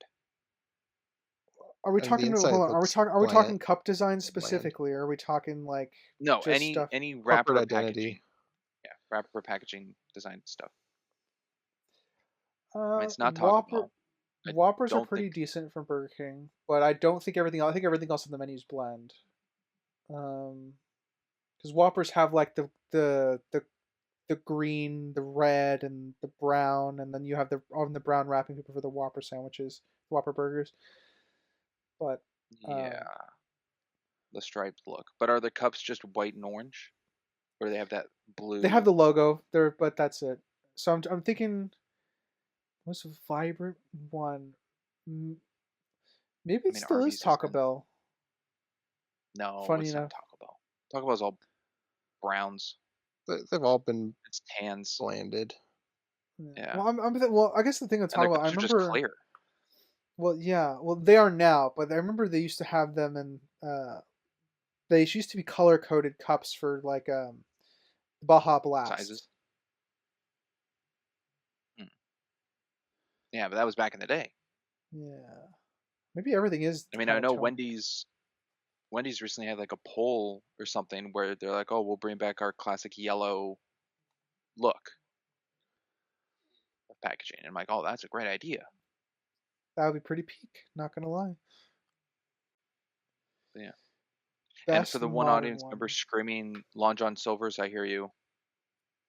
Thanks for your contributing. I don't think it's Long John Silver's. Yeah, I don't hear them. I don't even know what you're Mm-mm. talking about. Maybe it's That's not Popeyes. I don't remember the name of it. It's a chicken place that's kind of big in the Southwest. I don't remember the name of Oh it, boy, but Churches, Checkers, I don't know. Dave's Hot Chicken. mm, no, no, and no. I remember the packaging because it's black and orange, which is actually decent color combination. Mm. That reminds me of old A&W. That was like a black and orange, but now I think it's just a lot of white. Anywho, Yeah. Anywho, my little well, I spiel got on that. I Football. got I got a point to jump to. Uh, All right, go for it. yeah, I like uh, because Collins hasn't really interacted much with Michael. It's mostly been SJ. Um, I do like that she gets that moment of like seeing him like be happy with like pushing kids swings out in the playground, and then later on like making the deliberate choice to sit down next to him at school and study with him, just to kind of show solidarity, but also kind of realize there's no point in like trying to keep those two parts of her life separate because he's family. Yes, but she doesn't do much of inclusion. She didn't invite Michael over, and then when she sat down with Michael, she didn't invite her friends over. Yeah, which is fine, but her friends are also kind of making fun of the fact, so maybe she didn't want to invite them over. So I don't know if that's was something she would want to include him in. I mean, we don't But even know if her friends know Michael's connection to her. mhm. Was the balloons thing weird to anyone else? Oh, looking up at the balloons. I was like, balloons, Yeah. balloons. Yeah, during the whole training or Yeah, Yeah, whatever did it feel you like it call that. dumbed down Michael or something? yeah, that to me felt like the most like unnecessarily like I'm going to make this big character like unnecessarily stupid moment. I get the point of it is supposed to be like, oh, he's still like a inner child, he still has a childlike innocence about him, but I don't think the scene conveys that well. Oh, I okay. I also didn't get never that felt message from that it. in the whole movie. I never felt like he was just a big child. I never got that. Yeah, that's why this feels so odd to me, this particular moment. I saw it as his focus. He's not focused on football. He's not focused on the plays. His mind's elsewhere and distracted. Like doing the test in school, like it was just him in the test, but he wasn't focused on doing the test, even though I'm sure if he tried he'd know some of the material, but he just drew a boat He's on getting the back. he's getting better and better at it, but yeah. But the balloons just seemed like a how else do we make this scene where Michael is not wanting to play football?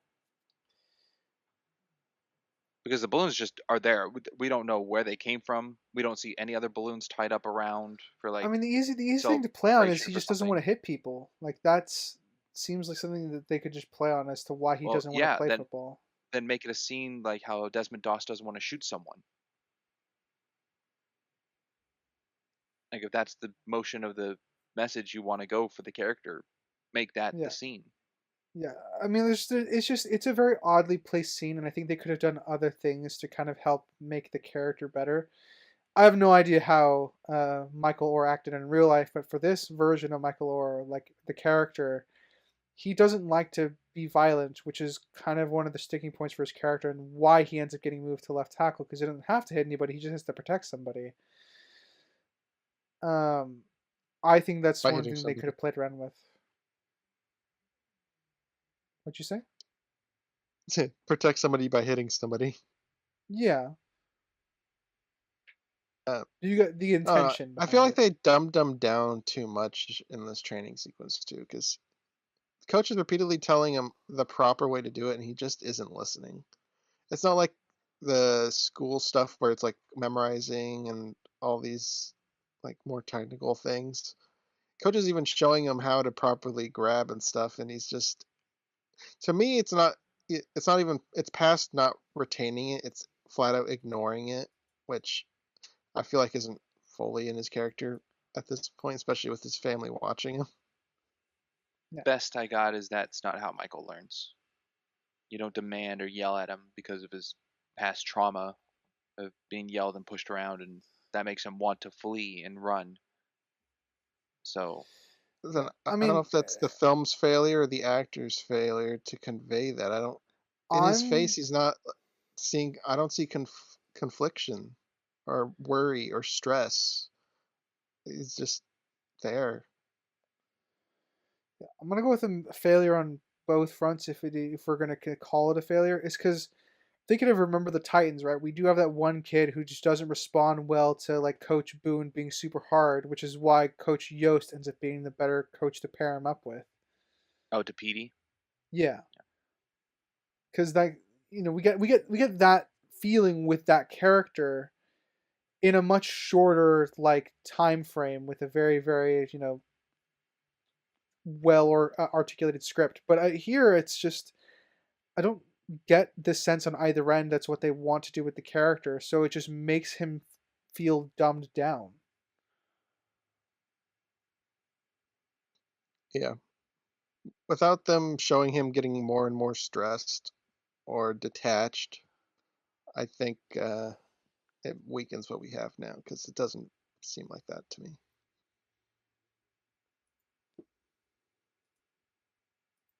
All I got is that he just feels alone. There's no team camaraderie. He doesn't. He's met with strangers. He's kind of just doing it so to keep the roof over his head. Yeah, and that's another thing too. This is where like we really should have known the character. We should have known his teammates a little bit more. I think Yeah, because I which think goes that would into not being a team football kind of premise. This is a character-driven movie.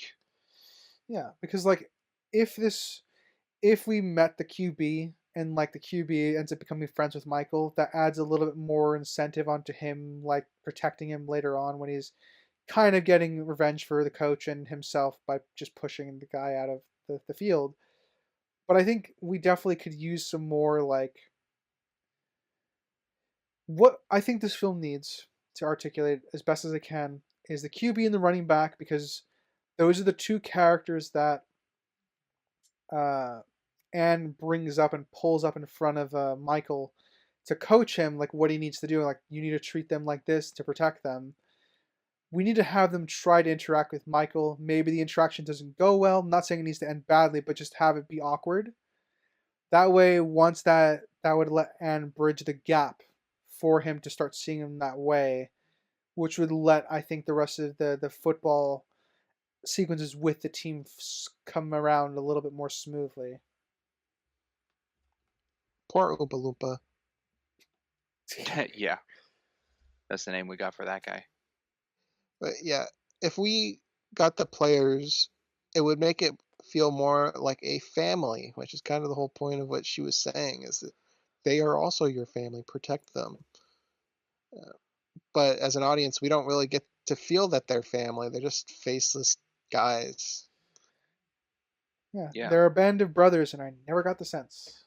Whereas, with Remember the Titans, I definitely got the sense that they're a band of brothers by the end. Yeah. which just made me question the whole thing. Like, football's not the focus of this movie, which is weird. Yeah.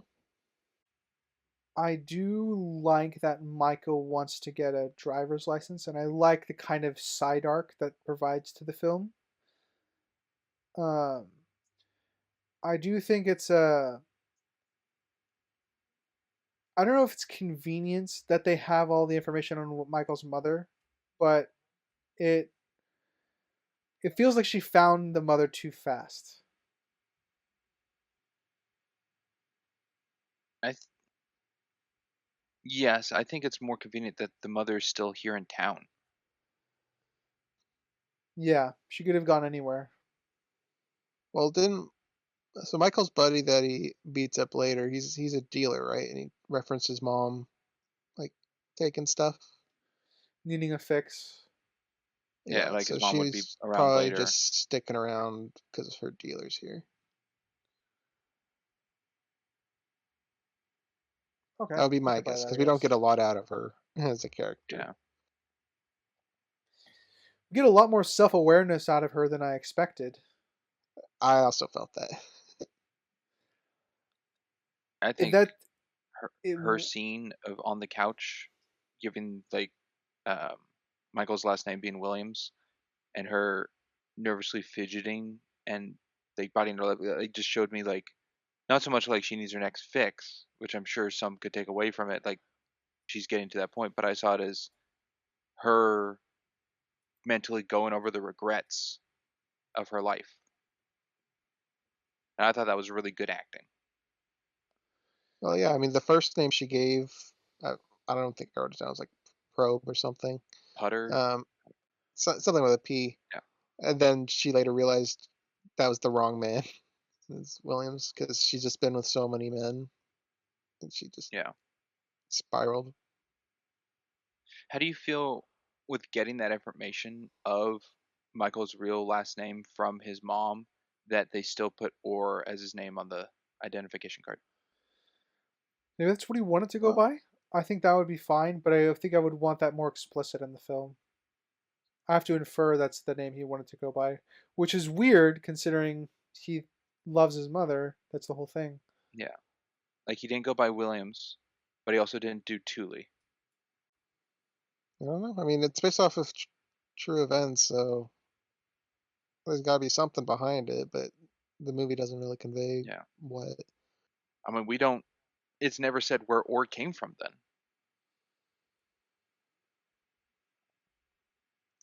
unless Um, it's his mom's maiden name. yeah, like it could be the mom's. Do we hear what her last name is? Well, Leigh Anne just calls her Miss Orr, and she agrees to being called, like, doesn't correct her. Okay, so it's probably that then, and Michael just kept Kept it. it to connection to his mom rather Yeah, than his maybe. unknown dead dad. Yeah, Yeah, I think that works for me. That he would keep that because it's a connection to his mom. Considering we know he goes back to try and help her and find her, as she says in their talk, I think that's a perfectly reasonable thing for him to do. Yeah. How, I'm just curious, how do you two feel about the pacing of, or possibly the message it gives in the movie of Michael getting a truck and the next scene is crashing the truck? Movie moment. I wish we had longer. We had more than one drive in the truck with SJ. So like now that his big brother's got a car, they go out and hang out together like at an arcade, or go to the game shop. So that way it doesn't feel so like shoehorned, because it feels like he got the Yeah. truck specifically for the crash now. Being a back to back scene. Yeah. The best I have of it is Michael seeing things of like a karma situation where he gets a high and then it's met with a low. Like he has a place to stay, but then something occurs and he leaves. Or, he finds comfort in something and immediately gets taken away. And like that's how his life has been. So I didn't know if this was like depicting that, like, oh, we just got the car and immediately it's gone. Whereas we don't know exactly how long time has been between. It could be the next day, it could be later that week. We don't know how much time he's actually had the truck, but the movie does depict it's like, here's your truck as a reward, good job, and then you crashed it. yeah, and we don't even see him practice driving either. We know that the football like practice was March, and then the issue date of the license was in July. So he had 4 months to practice driving before he got his license. So we had a 4 month time jump, which isn't really easily conveyed in the film. You got to be really paying attention to dates and stuff. So it does feel like they're just kind of speed running stuff. Speed running for a 2 hour movie. Mm. Yep. It's not a fast movie. I'm trying to think of what pacing wise you could speed up in the film, and a lot of it could be just Michael's quietness. But I feel like those quietness and his refusal to talk are kind of important scenes for his character.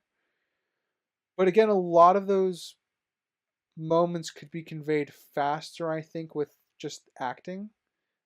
Not that the actor for Michael Oher doesn't do a decent job. It's just I feel like there could have been a way for him to act those scenes out in a more particular way, which would stand for speed those scenes up and maybe speed up the pacing without losing anything of value. But And I feel like if anything was cuttable, it would be this car segment. It yeah, doesn't really add much other than they trust him, but they already had trust in him. You can't really Yeah. stop an The, airbag. the the payoff of it is that Michael's a protector, and that lets, because he obviously prevents SJ from getting hurt, and that feeds into how Anne can influence him later on the football field as a like secondary coach. But I feel like we could have earned that payoff better for something more meaningful. So I don't disagree with you, Crimson. I think the car scene could be reworked or better supported. Like maybe Michael drove Collins and SJ to the movies or something, and they had a good time, and that as another in between, somewhere in there, so it feels less jarring the two scenes we have with the truck. It's these darn movies that are somewhat based on reality that irritate me the most because I can't tell what's real and what's fake. Like, did this car accident really happen? Probably. I don't know. I didn't see anything on it in my facts. Because if it really happened, then okay, fine, put it in the movie. But if it's not, and they put it in here as like additional like drama or fluff, then I'm like, okay, get it out of there. I think it could be they knew like, oh, Michael stopped an airbag with his arm. Like he's that powerful.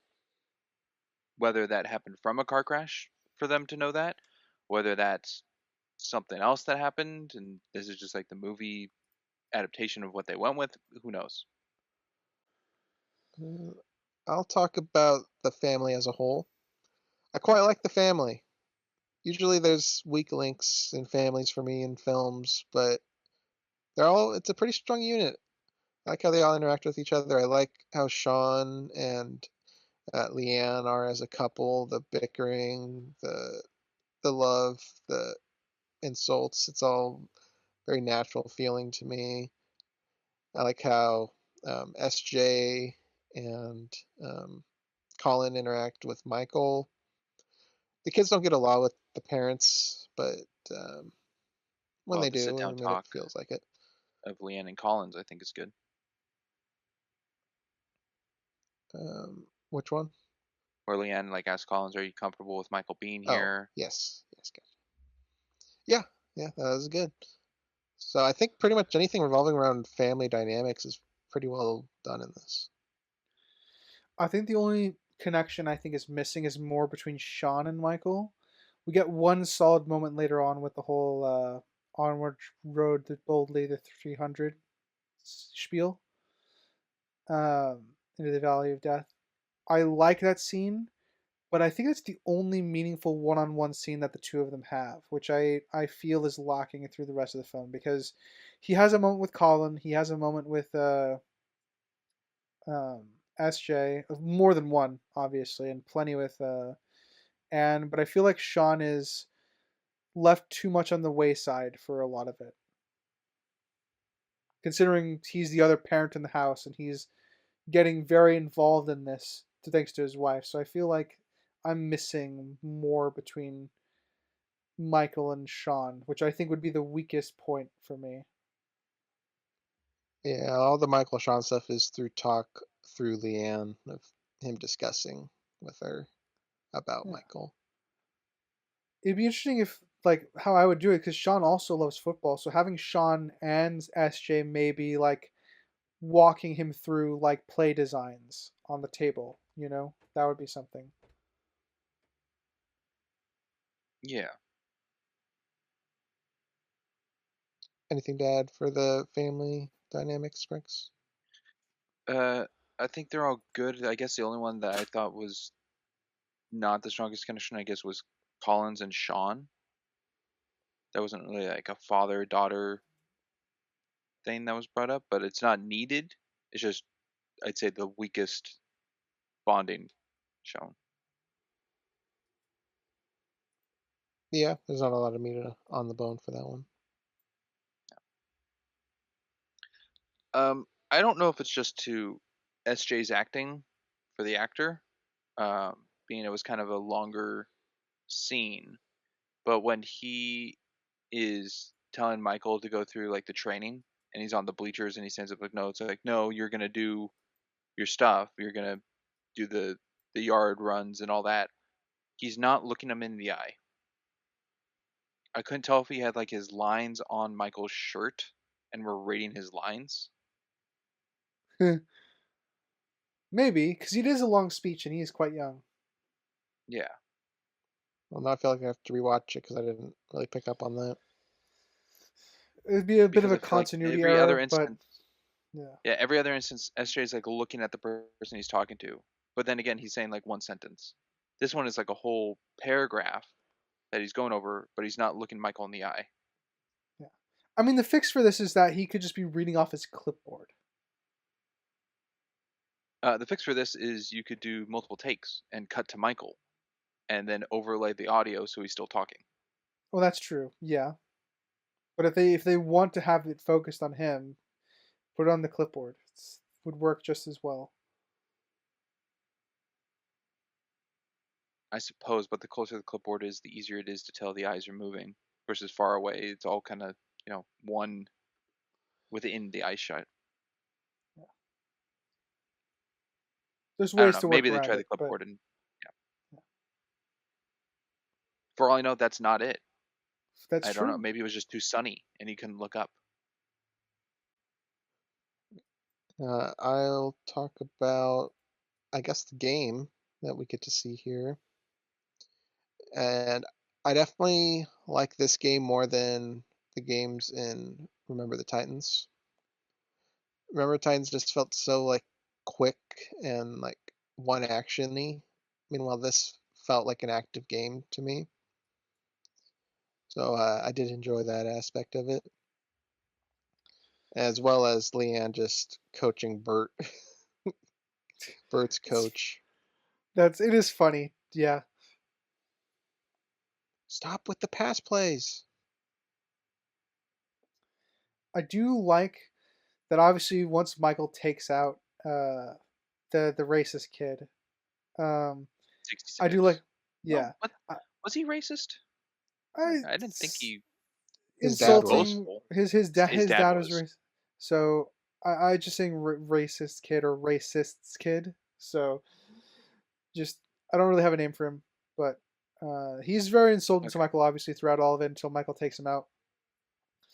But I like the little bit of sportsmanship when they bring in like the smallest guy to replace him, and Michael just bops him, knocks him over, checks on to make sure the play is still developing, and then offers him a hand up because this one because this kid wasn't insulting him or anything. I don't even know how Yes. that kid got on the team. That guy had twig arms. This is a very skinny guy. Is that allowed in football for uh a what's the word I'm looking for? A member of the team to sub themselves out with someone else without the coach's approval? Yeah, it can happen. Usually like when someone's walking towards a sideline waving or limping, that's usually like a universal sign that he needs to be quicked in. He needs to be replaced by his backup really quickly for a play. So they don't need coach's approval. The coach will sometimes come over during the next play or like within the next couple plays to confirm what's going on. But yeah, players can sub in and out if they need to. And Okay. this is high school, so I Yeah. don't know I don't know it as well as the NFL, but I can think of many times with where people are quickly subbing in with their backups. Okay. I just didn't know if that was a thing. How's Act Um, 2 notes looking? I think I got two more, I got a couple more as well. three more, maybe. Yeah, go ahead, Springs. Uh, SJ's camera that he's using, way too good of quality. I agree. That is not a 2004 camcorder quality that we're seeing. They just edited a little record light over the actual football or the actual camera being used for the film, Yeah, no disagreement there. which is unfortunate coming off of Remember the Titans when they did the incredible montage sequence where that's actually like a different camera being used for that because that would be like in world footage. Yes, they did take that into account. Meanwhile, like you said, this one they didn't really take into account the era that it's supposed to be. Um, writer. I'll jump to uh on the field where Bert is kind of yelling at the ref. I like that Michael's the one that holds him back. It's just a tiny thing. Michael's, reminds the coach he's got his back and then stuff like that. And he just hands the flag back to the ref politely. It's all tiny little details that I think that feed really, really well into Michael's character. And also, I think the coach a little bit too, like Michael being a little protective of him, not in a way he didn't necessarily wasn't expecting. Yeah, it reminds me a little bit of Fezzik from Princess Bride, the big kind giant. Yeah, the kind giant. This dirty ref was irritating me because he didn't feel like a real person to me. What Like, and unsportsmanlike conduct? Yellow flag on his team. yeah, it's just not reality. You have to remember the Titans, which makes sense for the time, but this is 2004. Anything that blatant would have problems. Yeah, I'm trying to think. Is It's this so ref blatant. being like bribed? Is he friends with the other team or something? Like, this is not neutral ground for this ref. Yeah, I didn't really understand it, and it bugged me because of it. Are you bugged by excessive blocking? I mean, I'm not knowledgeable of football, so I don't know if that's a thing. I doubt it is, but that would bug me if it's not real. It sounds like they just made it up. Sure, played it off that way. Writer, is that a thing? Uh, Excessive I know, blocking? I know there's pass interference, and I know there's like, um, yeah, Well, it definitely was not a pass interference. I don't think there's anything like excessive blocking, but I know there's like there's something, there's the call you can make that's like for too much aggression or like unsportsmanlike conduct, and I think that's the only flag I can think of that I would have probably have thrown for that play, unsportsmanlike conduct, because he did throw a guy off the field, so. But yeah, I don't think there's any off the top of my head for excessive blocking. Aggressive blocking. Okay. I'll have to I'll double check, but I don't think so. Oh yeah, this ref. I'm leaning Nick issue territory because it's just not. This is supposed to be a grounded in reality film, and it just seems like fantasy to me. I can give it a nick because the kick to Michael's head is directly in front of the ref Yeah, and in you his could blind probably hood. hear it. Yeah, but we don't have the connection as to why the ref doesn't like it. Like, why he's against the team. Does he have something against Michael? Is he for the other team for some reason? We have no information on that. It's just bad ref. Yeah. There is no official rulebook penalty specifically called excessive blocking. However, there are illegally aggressive tactics such as clipping, illegal blindside block, and illegal block to the back. So there are like terms for quote unquote excessively blocking, but nothing specifically excessively blocking. An illegal So they blindside made it block, up. an illegal block to the back is are very specific instances. So like if a player has their back to you and they're chasing down your guy and you push them in the back to push them down, that would be an illegal block to the back because they can't see you and you could potentially injure them while you're doing that. The only way you could like prevent them from getting to your guy is getting back in front of them. Okay, and those definitely don't apply in this instance. Those would not apply in this instance. Maybe holding. Yeah. Right. Possibly, but it was still within the area to have. I don't know if there's a rule of like how long you can hold someone, I guess, for holding. uh, Again, it's holding is usually called for uh, offensive team holding on to someone trying to tackle the quarterback. So technically, I guess this would be a holding, but he wasn't really moving forward towards the quarterback. He was getting pushed off the field. So there's a few real calls they could have made or tried to make, but yeah, it just adds to the movie moment of this. And I'm kind of with Crimson. I think it's a probably a nicked issue for me. Yeah, I think we're gonna land on issue. I'm landed on Nick. Ryder, you're up. Alrighty. Again, small things to kind of just see the progression of like the family. I love that he high fives Collins on his way to and from the field. After pushing pushing the guy off the field, he high fives Collins because she's cheerleading. And again, just another little note that I really really like. Yeah, just feeding in the more family dynamic. Yeah, just the bits that add up to one of the stronger aspects of the film, I think.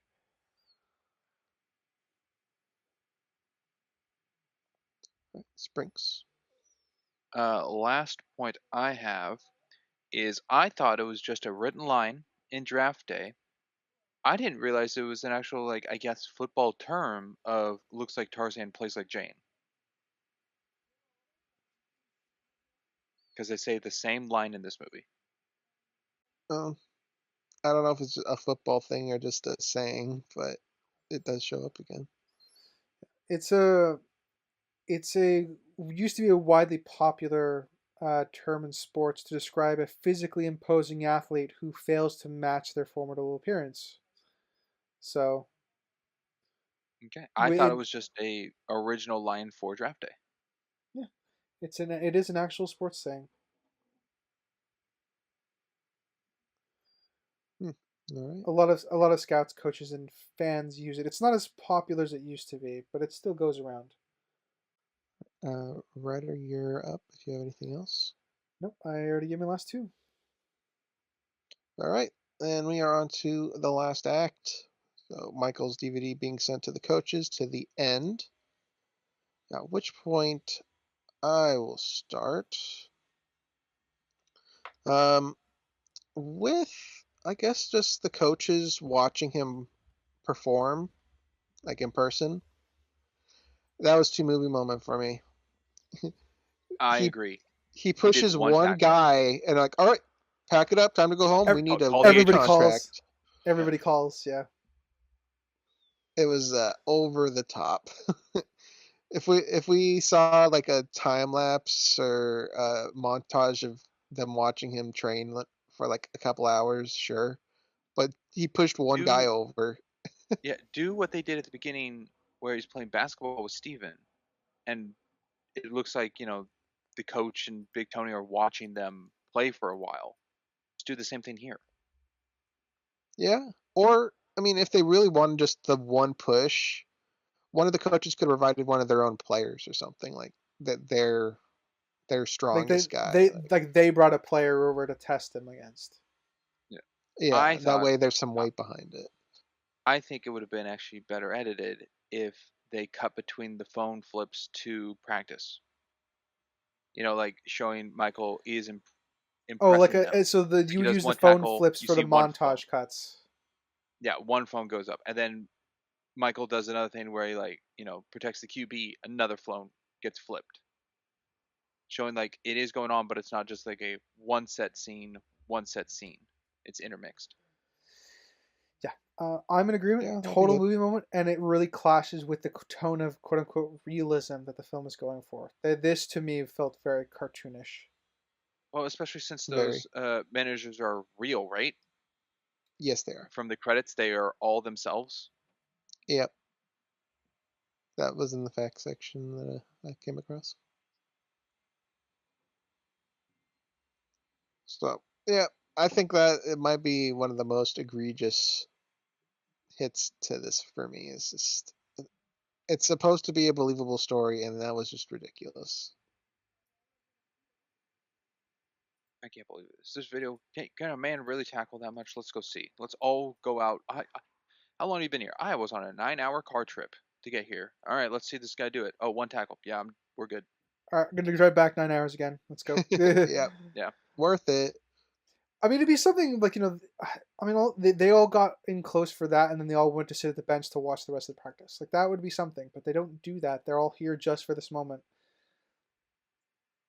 Oh, they make it feel like once Fulmer's there, it's like, oh, wrap it up. He's gonna have the best offer, the best reason. Like none of us matters because he's here now. But that also doesn't really happen. Yeah, no, it's. Is this on anyone's damage ladder? Yeah, I have it as an issue for the sake that they all came to see Michael practice in person, and he does one thing. It's a pretty big convenience they're all here on the same day.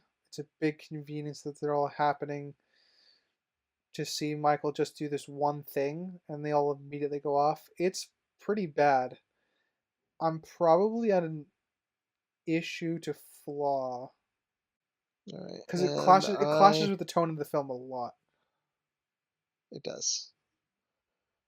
Like I bad think I'm at pacing. an issue because overall for the plot, it doesn't really change anything. If they stayed an hour, they still would have hired him or tried getting him, but it just does not go with the flow of the film.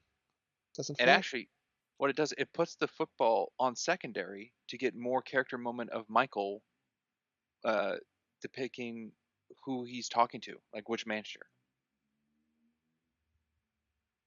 I mean, picking a team is still football related, but I see the point you're trying to True, make. but yeah, Sprinks. yeah, no computer in 2004 would have that quality of booting up a DVD. Very much unrealistic. I'd have to see that one again because I don't really recall it standing out as being He impossible. he puts the DVD in and the whole screen just changes to it. There's no boot up of program. There's no press play. There's no hotbar. No, just it just plays the scene like it's a flick of a green screen. I Yeah, think I have a baseball DVD of when I played baseball that automatically just turns on to, to it. I think well, I mean, if it's a tape player, because if it's a tape like video player, not a digital one, I think that works because you could just plug it into like a just the monitor. But I agree with you, Sprinks, in the sense that like there's ways I can It's infer practically how it instantaneous. happens. There's ways I can infer how it would happen that way, but I can't really say that like it's not convenient. It's quick. It's expedited to get the point across. I don't know how um, SJ sent it out to all these people, but I guess Oh, he knows their addresses and I everything. think he sent one, and then that one was copied and sent. Well, the coaches wouldn't want to share information. They'd want to keep it to themselves to get the best pick. So I think it would have to be disseminated by, um, uh, like I know his name now, SJ. Okay, I guess if he can make one, he can make multiple. But it just seems like making multiple burned DVDs would be caught by his fan. I don't know. It seems it a big secret it's for a it's kid. counterproductive considering they all want him to go to uh Ole one Miss. particular college, Ole Miss. Yeah, And that one's in limbo because they don't have a coach yet. That was their explanation. yeah. It could also be that the head coach sent out tapes as well. His coach, I mean Bert. Well, Bert, Yeah, uh, he'd have to get a copy to do that. It's true. Not it's not impossible that he got a copy of it, but It's something the movie would have to deliver. yeah. Either way, I think it's weak. What I Yeah, think is weird is Nick or issue territory for that one. I think it's weird that in the last 25% of this movie they introduced Kathy Bates.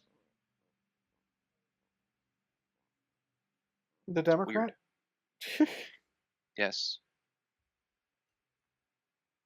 Yeah, I didn't get her by name. Um, Oh my gosh. I just call her the tutor. That's pretty much all I call her. Miss Sue. Uh, the Democrat joke was hilarious though. The whole dead bodies under the football field on the That is facts. manipulation. Well, on the facts Absolutely. section, there was a little blurb about that. It's partially true that Tennessee State or whatever the school is does have a facility for decaying body parts. It is not under the football field though. Yeah, it's in the lab. There's a famous story about how one of the heads ended up in someone's apartment for a study project, and they ended up getting in trouble for taking it away from the school. Um, Wow, that's not yeah, very bright. no, it wasn't. It was delivered during by one of the students at a comedy club because one of the students was the comedian was doing crowd work, so one of the several of the students that were there helped tell the story. So good stuff. But as you were saying, Sprinks, definitely manipulation. Oh yeah. Yeah, I couldn't. This is the scene where it's like I couldn't tell if like uh Anne had put her up this, but it would have felt out of character for Anne. No, Especially I with the think you guilt put she her had on. later of like, did we actually push him in this direction? Yeah, If she orchestrated that, then it wouldn't have been. It would have been very clear to herself that she was manipulating him. I think I also want an explanation as why they have such a grudge against Tennessee. Well, it's just because the colors. She can't stand the color. Yeah, those ratty orange or ratty, Gr- grungy. Get the word she Something. says. Something grungy. Yeah. I mean, that's the only thing tangible that we get of disdain towards Tennessee, other than it's Tennessee. Oh, is She must Tennessee hate. like Ole Miss like rivals? Yeah, it could be like the fuck it, I like California like SU versus like Fullerton or the Ducks versus the State. I think whatever. Is it Ducks and Beavers? I'm trying to remember. There's a lot Ducks of and like yeah, Ducks and I don't know. Beavers. Heard of that? yeah, yeah.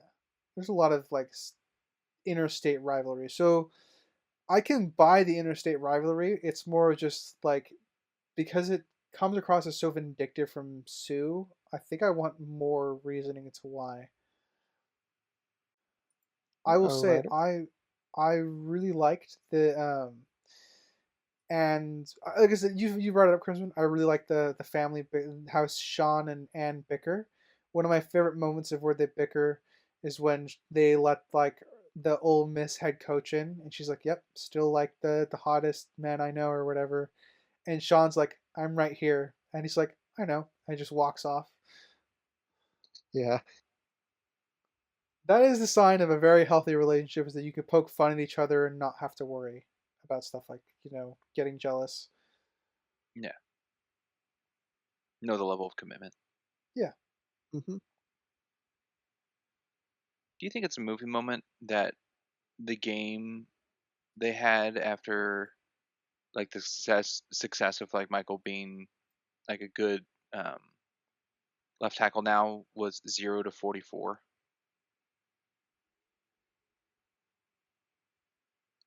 The way they portray it, like the victories all seem to land on his shoulders. Like it wasn't the team that was good; it was him. Well, I mean, the left Yeah. tackle is the most important position in football. Well, one of them, anyway. There's a couple, Second most but paid. second was paid, as they say at the beginning. Um, so like if you can keep your quarterback upright, the quarterback theoretically can rip apart the other team. Um, it's it's kind of funny to think this is technically more realistic to the Titans' final game than than the Titans' final game was. I did catch that like an hour 33:30. Forget which coach it was. Maybe it was Fulmer. I think Coach Fulmer. He calls SJ CJ, Hmm. which I feel like should have been a notion from SJ trying to be all buttered up that after making a deal, he's not even called his real name or the right name. Yeah, some acknowledgement of that. I think he would do a little pouty yell at him about it.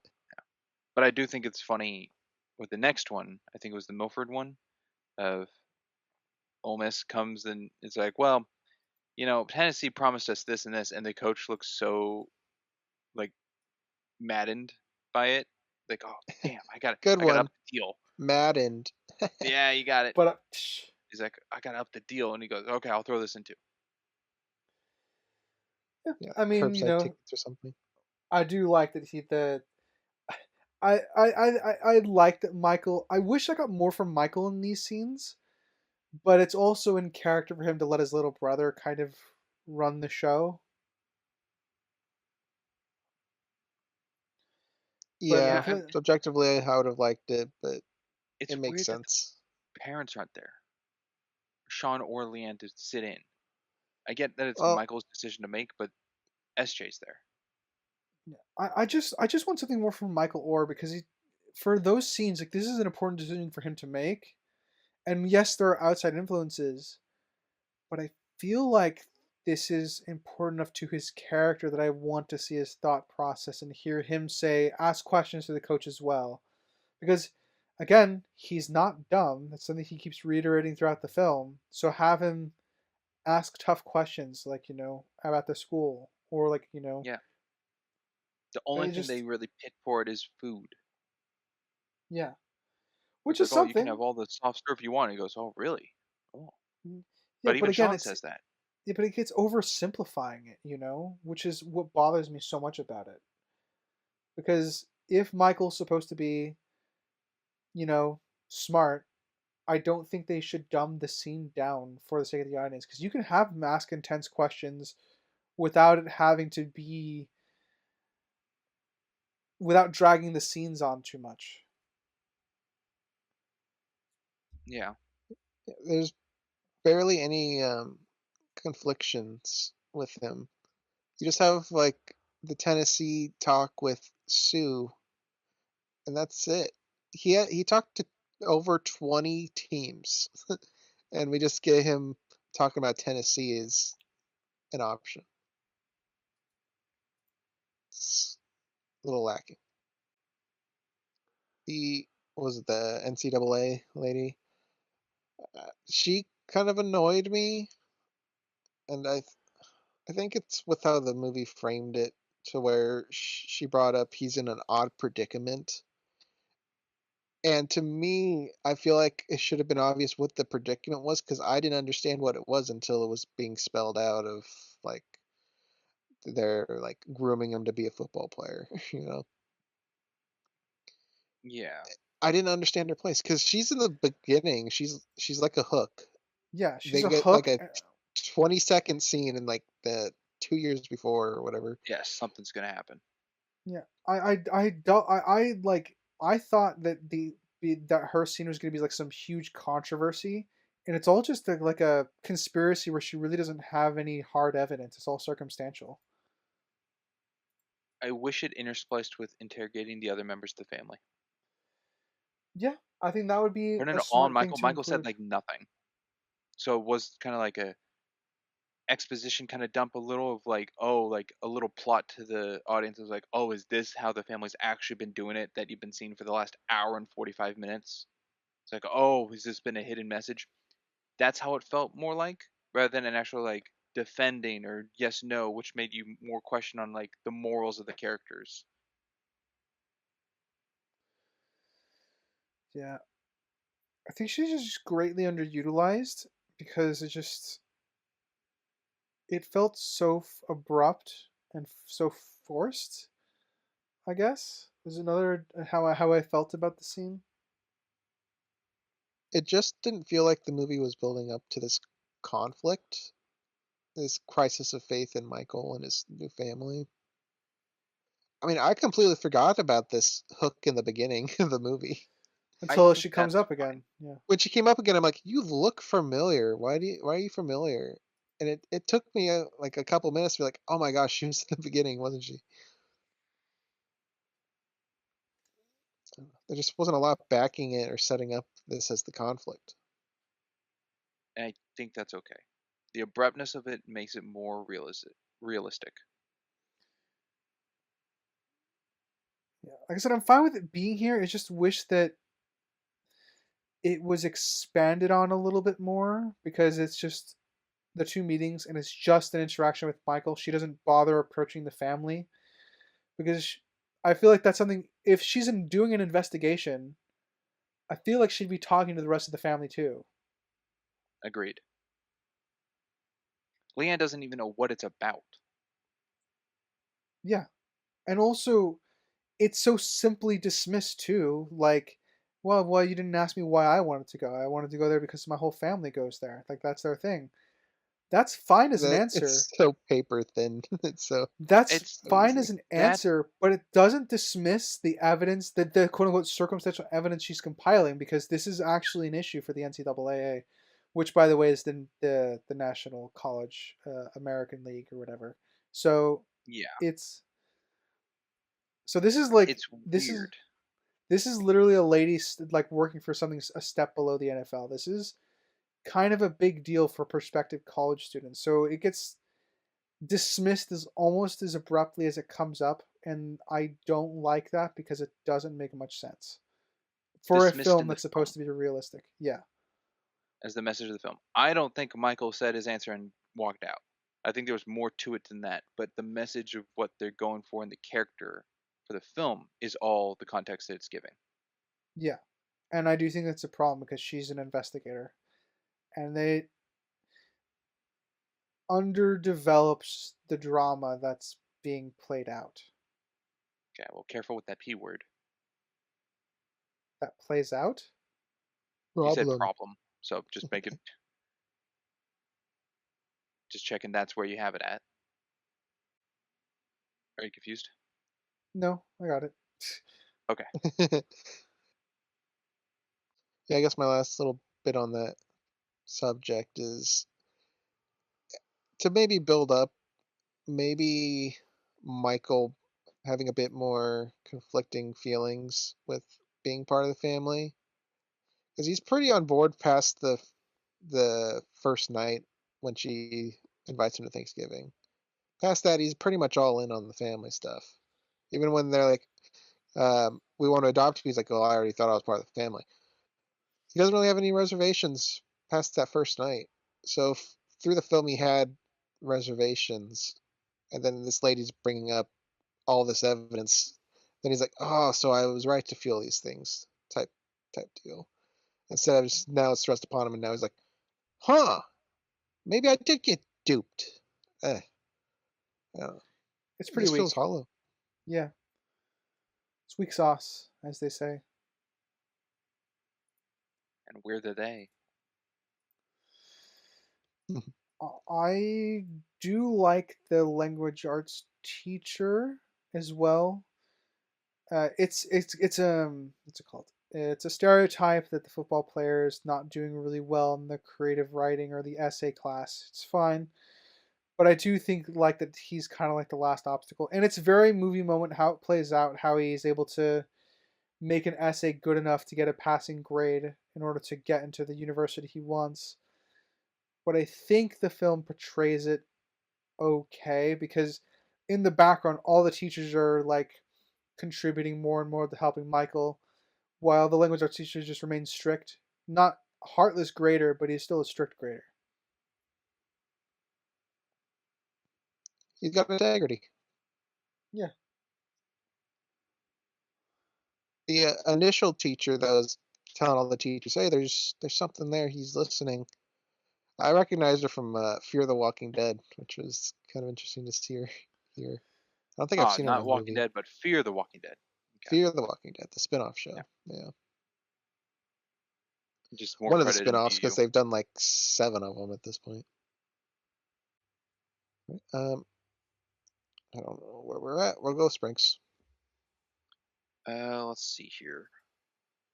I do like the reuse of the line back onto Leigh Anne of "Don't you dare lie to me," which she said in their first interaction together. This is true. Yeah, that I is do a good think callback. it's a good callback in the film. I do think it is like film written and not actual events to Yeah, make the No, structure.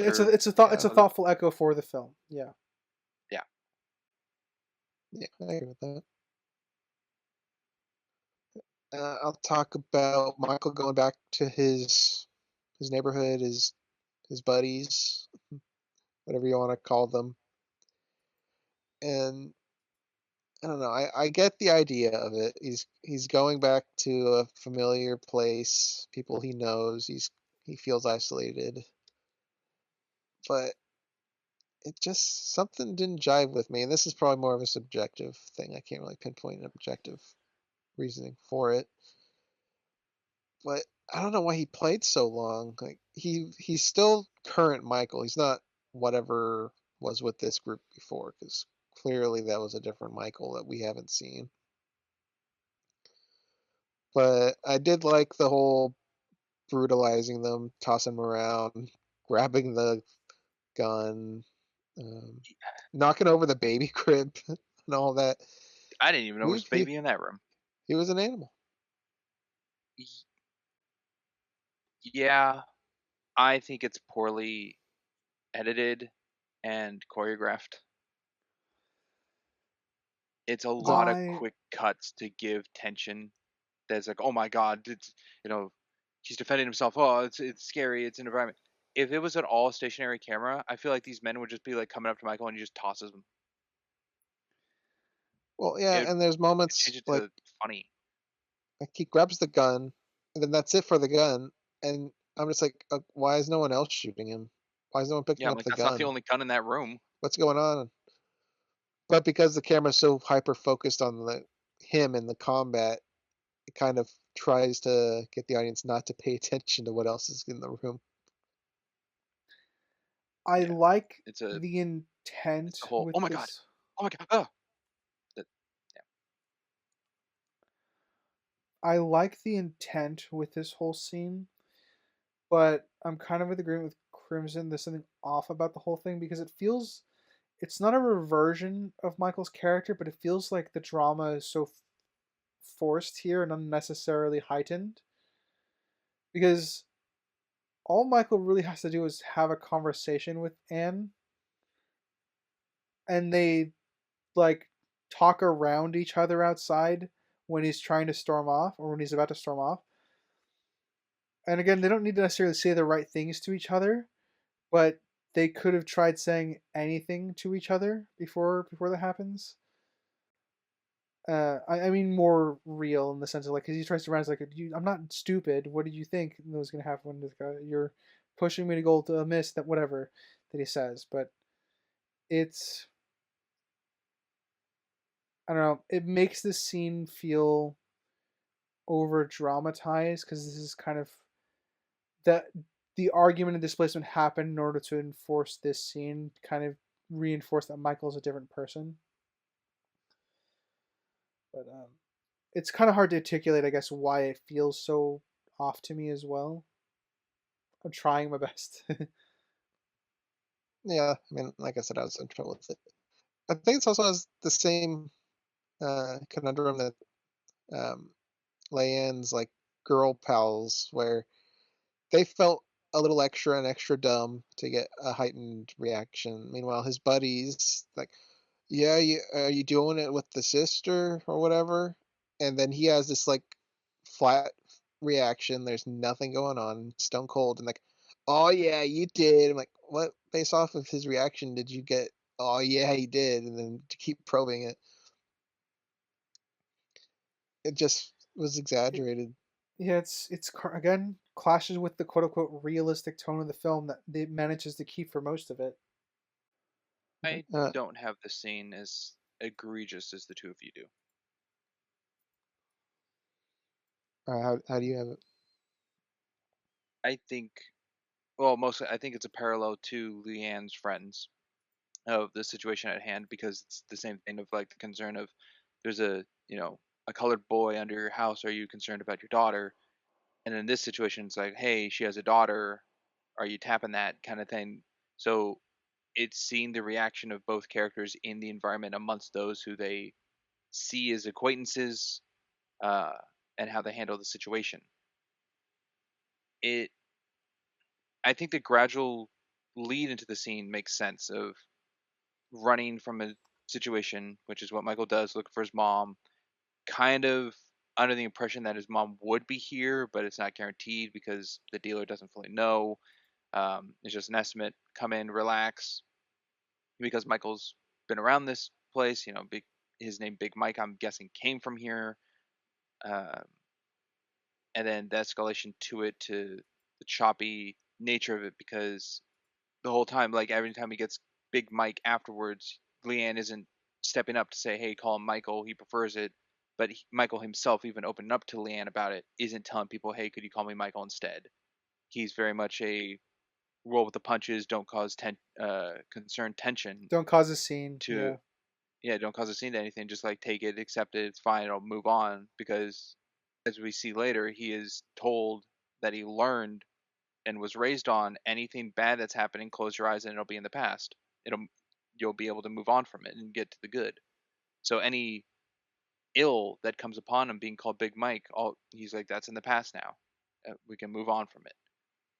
Which was to me the mindset given for Michael in situations like this. But you know, he's very protective of his family. He believed it is his family, and he lashed out. So I don't think it is tonally off. Um, I do see it as like a climax of sorts of Michael in the situation at hand. My detriment to it is uh, the quick cuts, which make it a little cheap to the choreography of a fight, or the editing. And I guess the most goofy thing I can think of is the baby just started crying, even though we don't know a baby's really in the scene at all until that point. To clarify, because I agree with all of that, I don't have any character issues with Michael in this scene. I do think it makes sense the way he reacts and how he interacts with everything. There is a forced drama element to what's going on, but everyone acts within character because it's more the plot that's forcing the drama.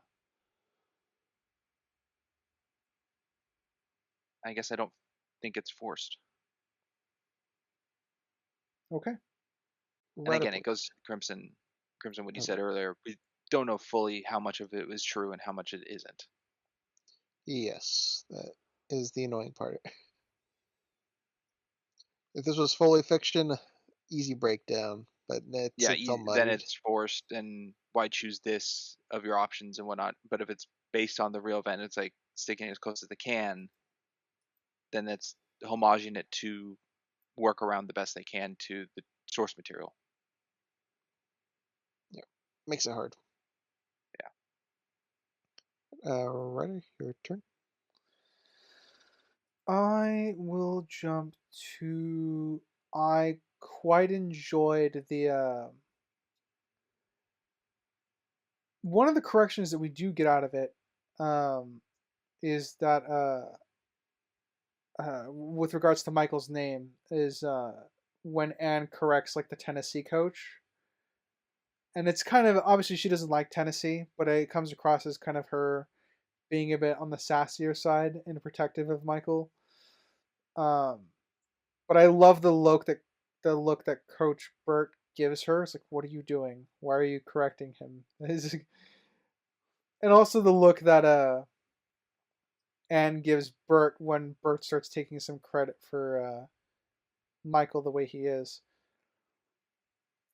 It was nice. It was kind of a lot again, a lot going on, and it is a movie moment scene. But I did like the joke that came out of that particular part of it. I'm almost surprised that she let it slide. Almost. Is it Almost. everything about the NCAA was about possibly being groomed for Ole Miss because of the situation at hand? Is it not somewhat of not a damage ladder, but just somewhat of a problem that now Leigh Anne directly said choose Tennessee. Well, we know that he was thinking about picking Tennessee. Like Miss Sue says as much. So we know he's leaning that way. So maybe it's more she's saying that she should pick Tennessee because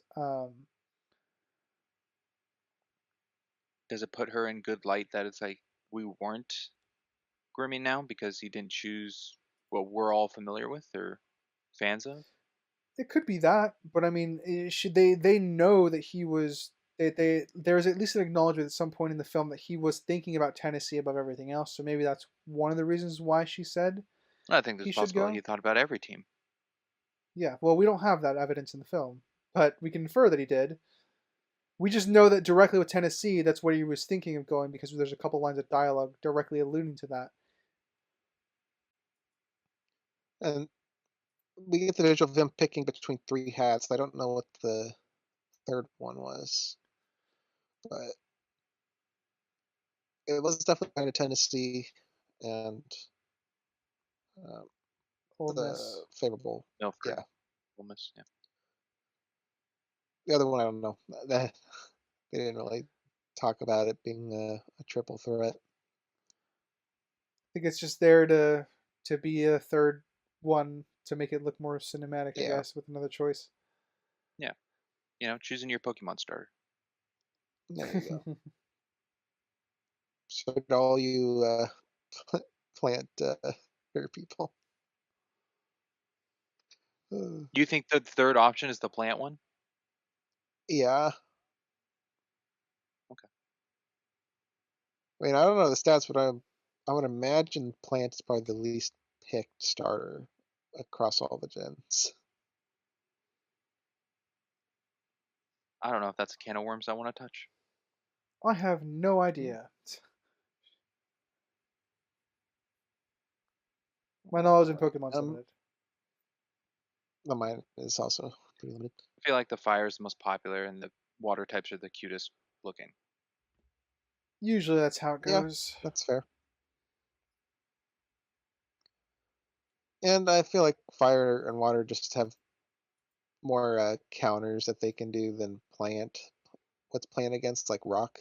That's not. Well, in classic, it's more like the rock paper scissors situation, where water is less effective against grass than fire is effective against it. Yeah, but I mean also with the other categories. Anyways, getting derailed again. Sorry, Um, how's there Act football three? Pokemon?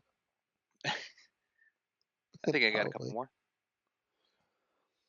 Okay. I know You I got can one go for sure, but I'll writer skim. poses. Okay.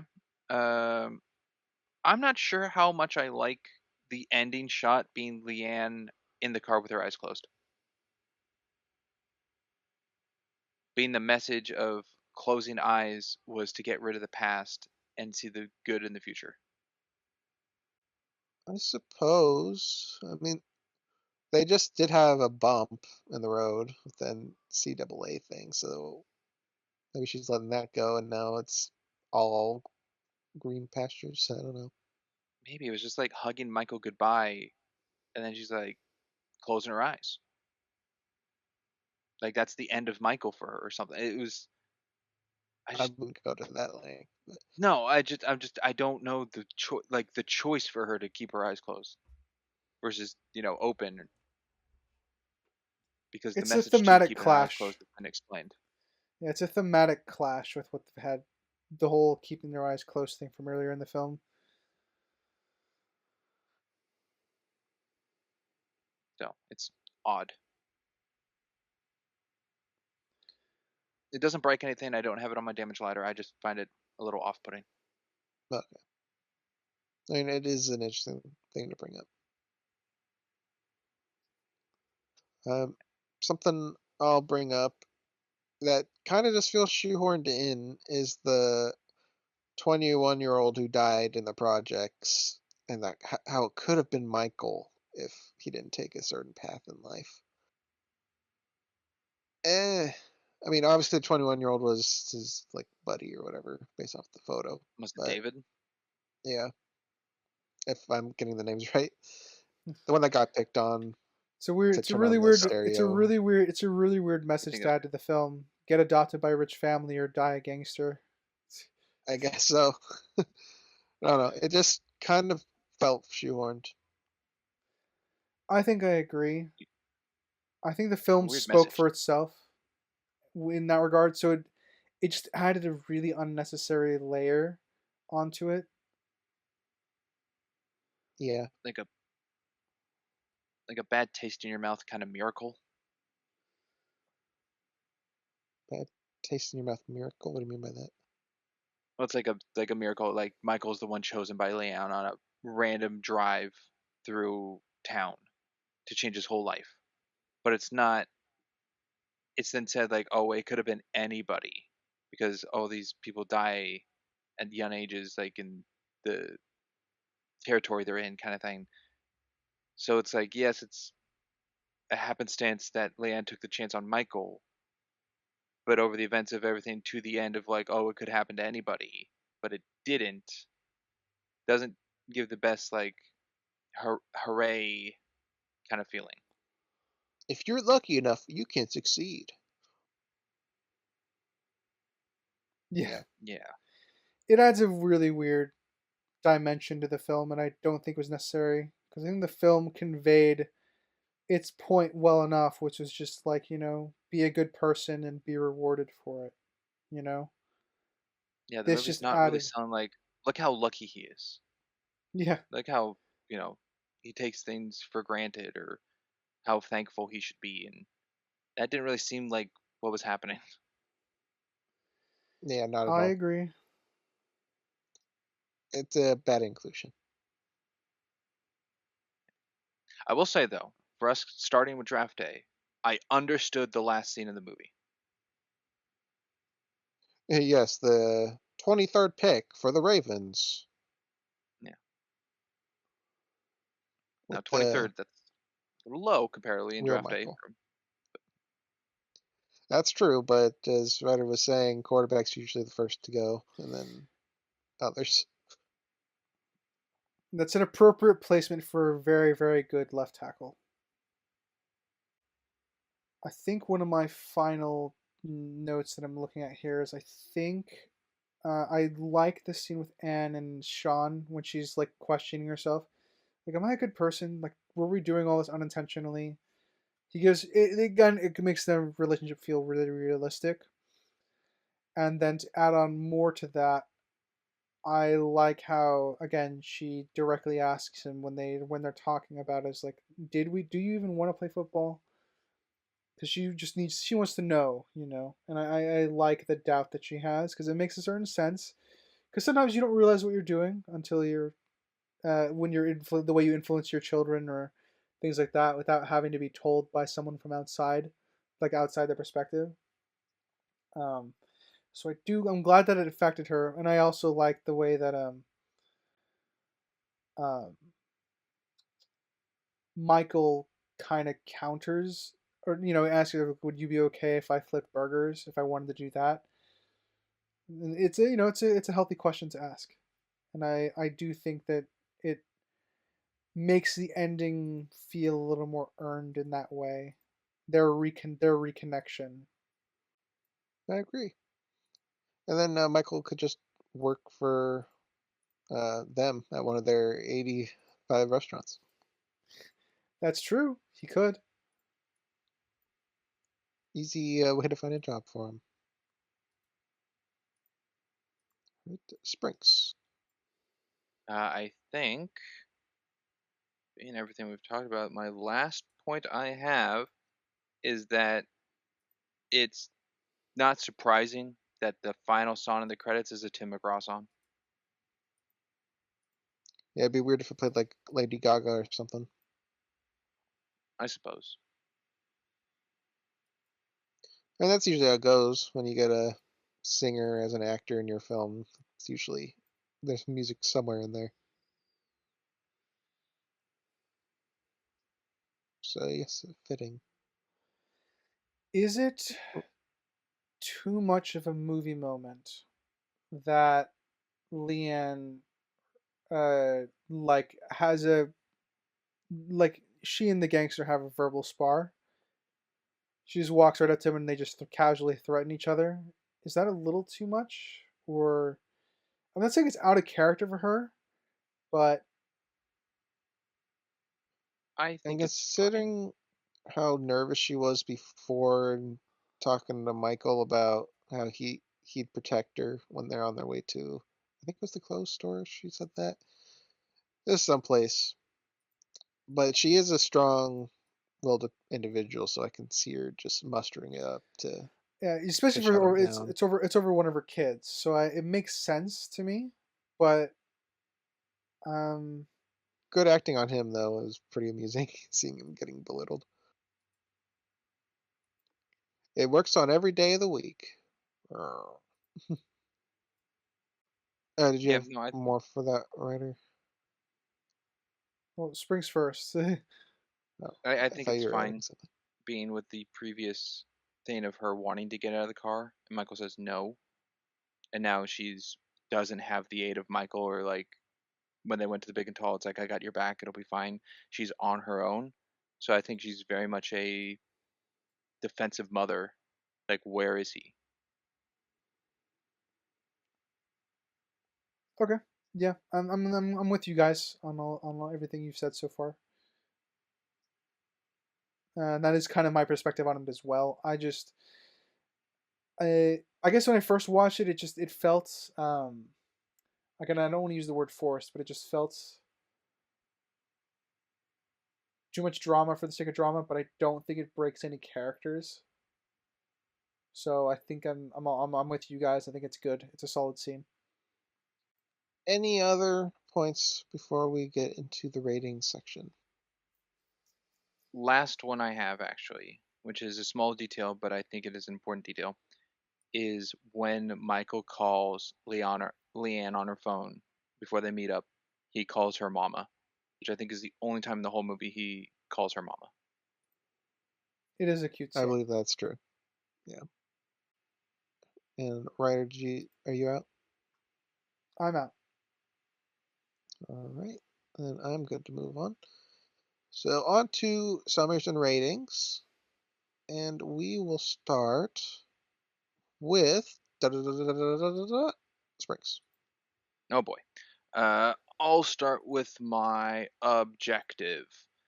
I don't know much of the real story of this, so keeping it to the movie side is kind of my strong point. I don't know how much is real, how much is fake. I just know it's based on real, so there's real things in it. But after coming off of Remember the Titans, where that was also based on real with some fabrications, I'm sure this has fabrications. I just don't know what they are. So I think the acting's pretty well good and done. I think the actor portraying Michael Oher does a good job. I think Sandra Bullock does a great job. Tim McGraw, Sean, I think is fine. Um, Collins and SJ, I think are fine. Uh, the coach, fine. Everyone's kind of fine. Sandra Bullock and Michael stand out because they're kind of main two.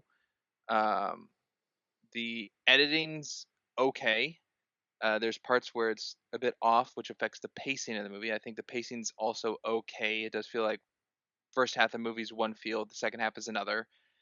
Um, I think the lighting's good. I think the cinematography overall is very good. Um, I think, I mean, costume design's fine. Uh, yeah,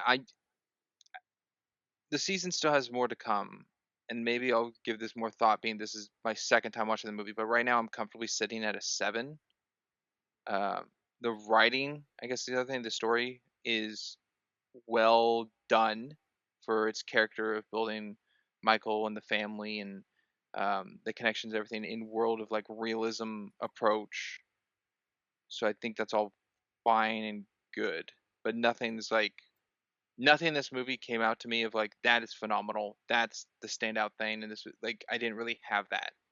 I think with the making of this film or anything of that. So comfortable 7. My subjective. It's a bit tough, a little tough. My gripe with this movie, which could be a hot take, could just be me. I don't know if you two have it. I know this movie's about Michael Oher and his story, of where he came from and how he got to where he is in the NFL and everything about his life. I'm not a fan of a movie about him is being told by the perspective of Leigh Anne. This really feels like Leigh Anne's story of her interaction with Michael. And coming again off of Remember the Titans, where one of the best things about Remember the Titans is there is no bad guy or necessarily no good guy when it comes to race. Everyone's equal. And that movie's really good at depicting that. Like there is no evil side, there's no bad side. It's equality works for it. This movie's really feels like the white people are the good and the black people are the bad. And I don't like that. I understand that it's two different sides of town and the culture is different and people go about things differently, but I don't think it needs to make Leigh Anne see where Michael comes from as a villainous, evil place rather than a poor community that just needed help. Because it even brings up with the fund of like, oh, other people to help with Michael and like situations like that. It's talked about, and I think we see an image of it, of like a sign of the fund that they're making, the charity. That's it. We don't actually see that go into effect in the neighborhood or actually helping anyone else or anyone else taking up a step for Leanne. It's really just focused on Michael, which I get is that's the story. It's of Michael, but it does make it more so that side is not good, and I don't like that. I I don't know if it's whitewashed. I I don't fully know. Um, I don't know how much the family in real life actually had to depict the story of this movie. Uh, but that kind of overall watch of the film is like constantly like what I'm looking at it as, even though the story of the movie is like good for like how someone became like a football star and found a family and got comforted by the kindness of strangers kind of thing, like all that good messaging in the story. So I have this at a 5.5 because I don't think it's a bad movie, but I'm not. It's a movie I'm not necessarily comfortable watching, if that makes sense. All right. I guess we'll go into my subjective, and I guess I'll tackle the same topic. Um, it's definitely no Remember the Titans, but I also don't think it's black bad, white good in this because her friend group, they're definitely painted as bad. The father of the footballer, he's painted as bad. Michael's painted as good. His mom is painted as poor good. She's not a bad guy. His cronies, I guess, his the dealers that they are portrayed as bad guys. Um, so I do think it is pretty split. I don't think it's just plain and simple like that. Um, at least that's my viewing. In terms of my enjoyment of the film, it's it's okay. I like Sandra Bullock in it. I think she did a good job with her character. Michael, I didn't really feel for him in this. I don't know. I think it's a little bit on the acting side of things, which I'll get more on my objective side. Um, but it's a 6. It's a fine, eh, fine movie. I wouldn't seek it out to watch it again, but I wouldn't just be like, all right, can we watch something else? It's an okay film. Objectively, the acting. I think Sarah Bullock's good. Oscar worthy, probably not, but good. Everyone else serviceable. I think the bottom would be the coach, but he's fine. Michael, I think wavers to being good to on certain parts. I don't think he's very consistent with his acting in this. The story, it is based in real life, but there are clear moments of exaggeration, and we talked in depth about those, so I'm not gonna worry about those too much. Visually, camera is pretty average. We talked about the fight and the camera just being a mess there to hide how pathetic of the fight would be. Is the music does such a good job that I can't even think of the music, which to me is meh. It's meh music. Um, what else is there? Characters. I mean, they're all pretty consistent with themselves. They are based off of real people in general, so it makes sense that they're pretty consistent with themselves. I think they did a great job with the family dynamics that we do get. There are some that get less attention than others, like with the father and the daughter. But as a whole, I think they did decent there. So I'm leaning at a. See, I was fighting 6.57 this whole time. I think by the end of it, I'm going to stand on a 6.5. All right. What's Ryder, your you're up. subjective one more time? Subjective was 6. Okay. Just wanted to make sure I got it at the right spot. um. All right. I'll do my subjective. There's gonna be a bit of a pattern with this one. Um. I think the film's biggest failing to me is I didn't care about Michael as much as I should have, and that's not like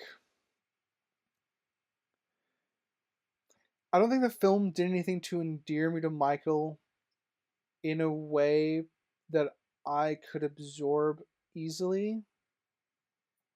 He's very passive, which is fine. It's in character. Um, but there's a lot of scenes where I think that it was a wasted opportunity where he was just quiet, and I think it would have been better for to have him say something or ask the actor to do something different to convey his thoughts in a particular scene, but how he's feeling or something like that. That I feel like a lot of that's kind of what dampers into this for me. Um, I think the film is. I think I enjoyed the film to a degree. I'm not going to go out of my way to rewatch it though. Like personally, I think what it has to say isn't necessarily like I get mixed messages by the end of the film with how with what we said the ending narration just adds an unnecessarily like coding of interpretation that it wasn't necessary. And I think that there's a lot of that in the film where it feel like it's depicting something because it happened in some cases, but it's not necessarily a good decision for the film. So again, with the NCAA agent, I feel like this. It feels like this really happened, whether or not that's true. But they don't play around enough with it to the point where it just kind of feels lacklusterly incorporated into the film. And that does tie into my objective a little bit, but I feel like that's kind of what drags my subjective down for me. I've been bouncing between a 5 and a 6. I think I'm also going to land at a 5.5 subjectively. It's not a horrible movie by any stretch, but it's not a movie I'm going to go out of my way to watch again. Um, Objectively, um, I think the world building is fairly consistent and simple to understand. They both Leigh Anne and Michael come from different worlds, and the film does a good job portraying that. Whether or not we think it's a good thing that they did is a subjective topic. I would say um, the plot is also okay most of the time. Um, and as far as the tone of the film is concerned, we've already touched on it. There's stuff that feels too exaggerated for the typical realistic tone that the film is going for. Um, I do think that some of the stronger points, as far as the is how they convey a lot of the world building, like the with the Leigh Anne and her friends at at the lunches and how they kind of interact with each other and how those relationships degrade as a character changes. Again, showing the shift in each other's perspective of the world building. I don't know how Michael was able to stay in the gym. I didn't really talk about this because I feel like those would be locked even in the early 2000s. And I feel like there's conveniences that also are involved that push the plot forward. I'll pick the big one that we all kind of agreed with, which was all the coaches showing up, because it's definitely just to convey the scene that ties into the exaggeration, but it's there and it's very convenient. It's very convenient that the first time that they take the car out is happens to be when they crash. Obviously, it's not, but it's just the first time that was depicted in the film. Objectively, I think all the characters are consistent with themselves. My biggest issue is probably with Michael, and it's not necessarily with the character itself. It's more about how Michael is being written and portrayed in the film, and that's not even including the his external meta counterpart that this film was based off of. But I think Leigh Anne's consistent. I think the family dynamic is mostly good. We talked about how they tend to bounce off of each other and their dynamic and how it's there for most. Some parts of it are left to the wayside, but that is not necessarily relevant to the film. I think Bert is probably the most cartoonish character here, but he provides a sense of like comedic relief into what otherwise is a fairly serious film as far as the football side of things. Same goes for SJ, might be exaggerated for the sake of comedy. But they're typically within their characters, so I don't really take issue with how they're portrayed. So I think I'm gonna land on a 6.5 with Crimson on objective. That's a pretty close numbered movie. Yeah, I mean that's Yeah, a pretty average film, all things considered. yeah, I'd agree. It's a pretty average film, all things considered. I Well, I guess, is that all, gentlemen, or shall I read us out, or do we have any final comments? We're halfway. We Kind are of halfway. indeed halfway. Yeah. I find it funny that well, it's not funny, but the drama that brought you to choosing this movie, Crimson. I don't know. I think that also kind of slips into my objective, and I'm probably going to feel very differently rewatching this next time. Yeah, not a real adoption, and just took the rights of his story away. The good people stuff. Yeah. Yeah, what like really good Christians this family has turned out to be. Ooh. Ooh. Uh, Uh, yeah. what I do know, bright side, however, moving forward, Crimson's next pick you has seen. I have seen it more than one time, even. Oh, I bet. All right, I have All nothing else right. to add. I All don't know. I was right. just something to throw in there. All right. Thank you, audience, for listening, whether it be Spotify, Amazon, Castbox, Good Pods, iHeartRadio, Pocket Cast, and Samsung.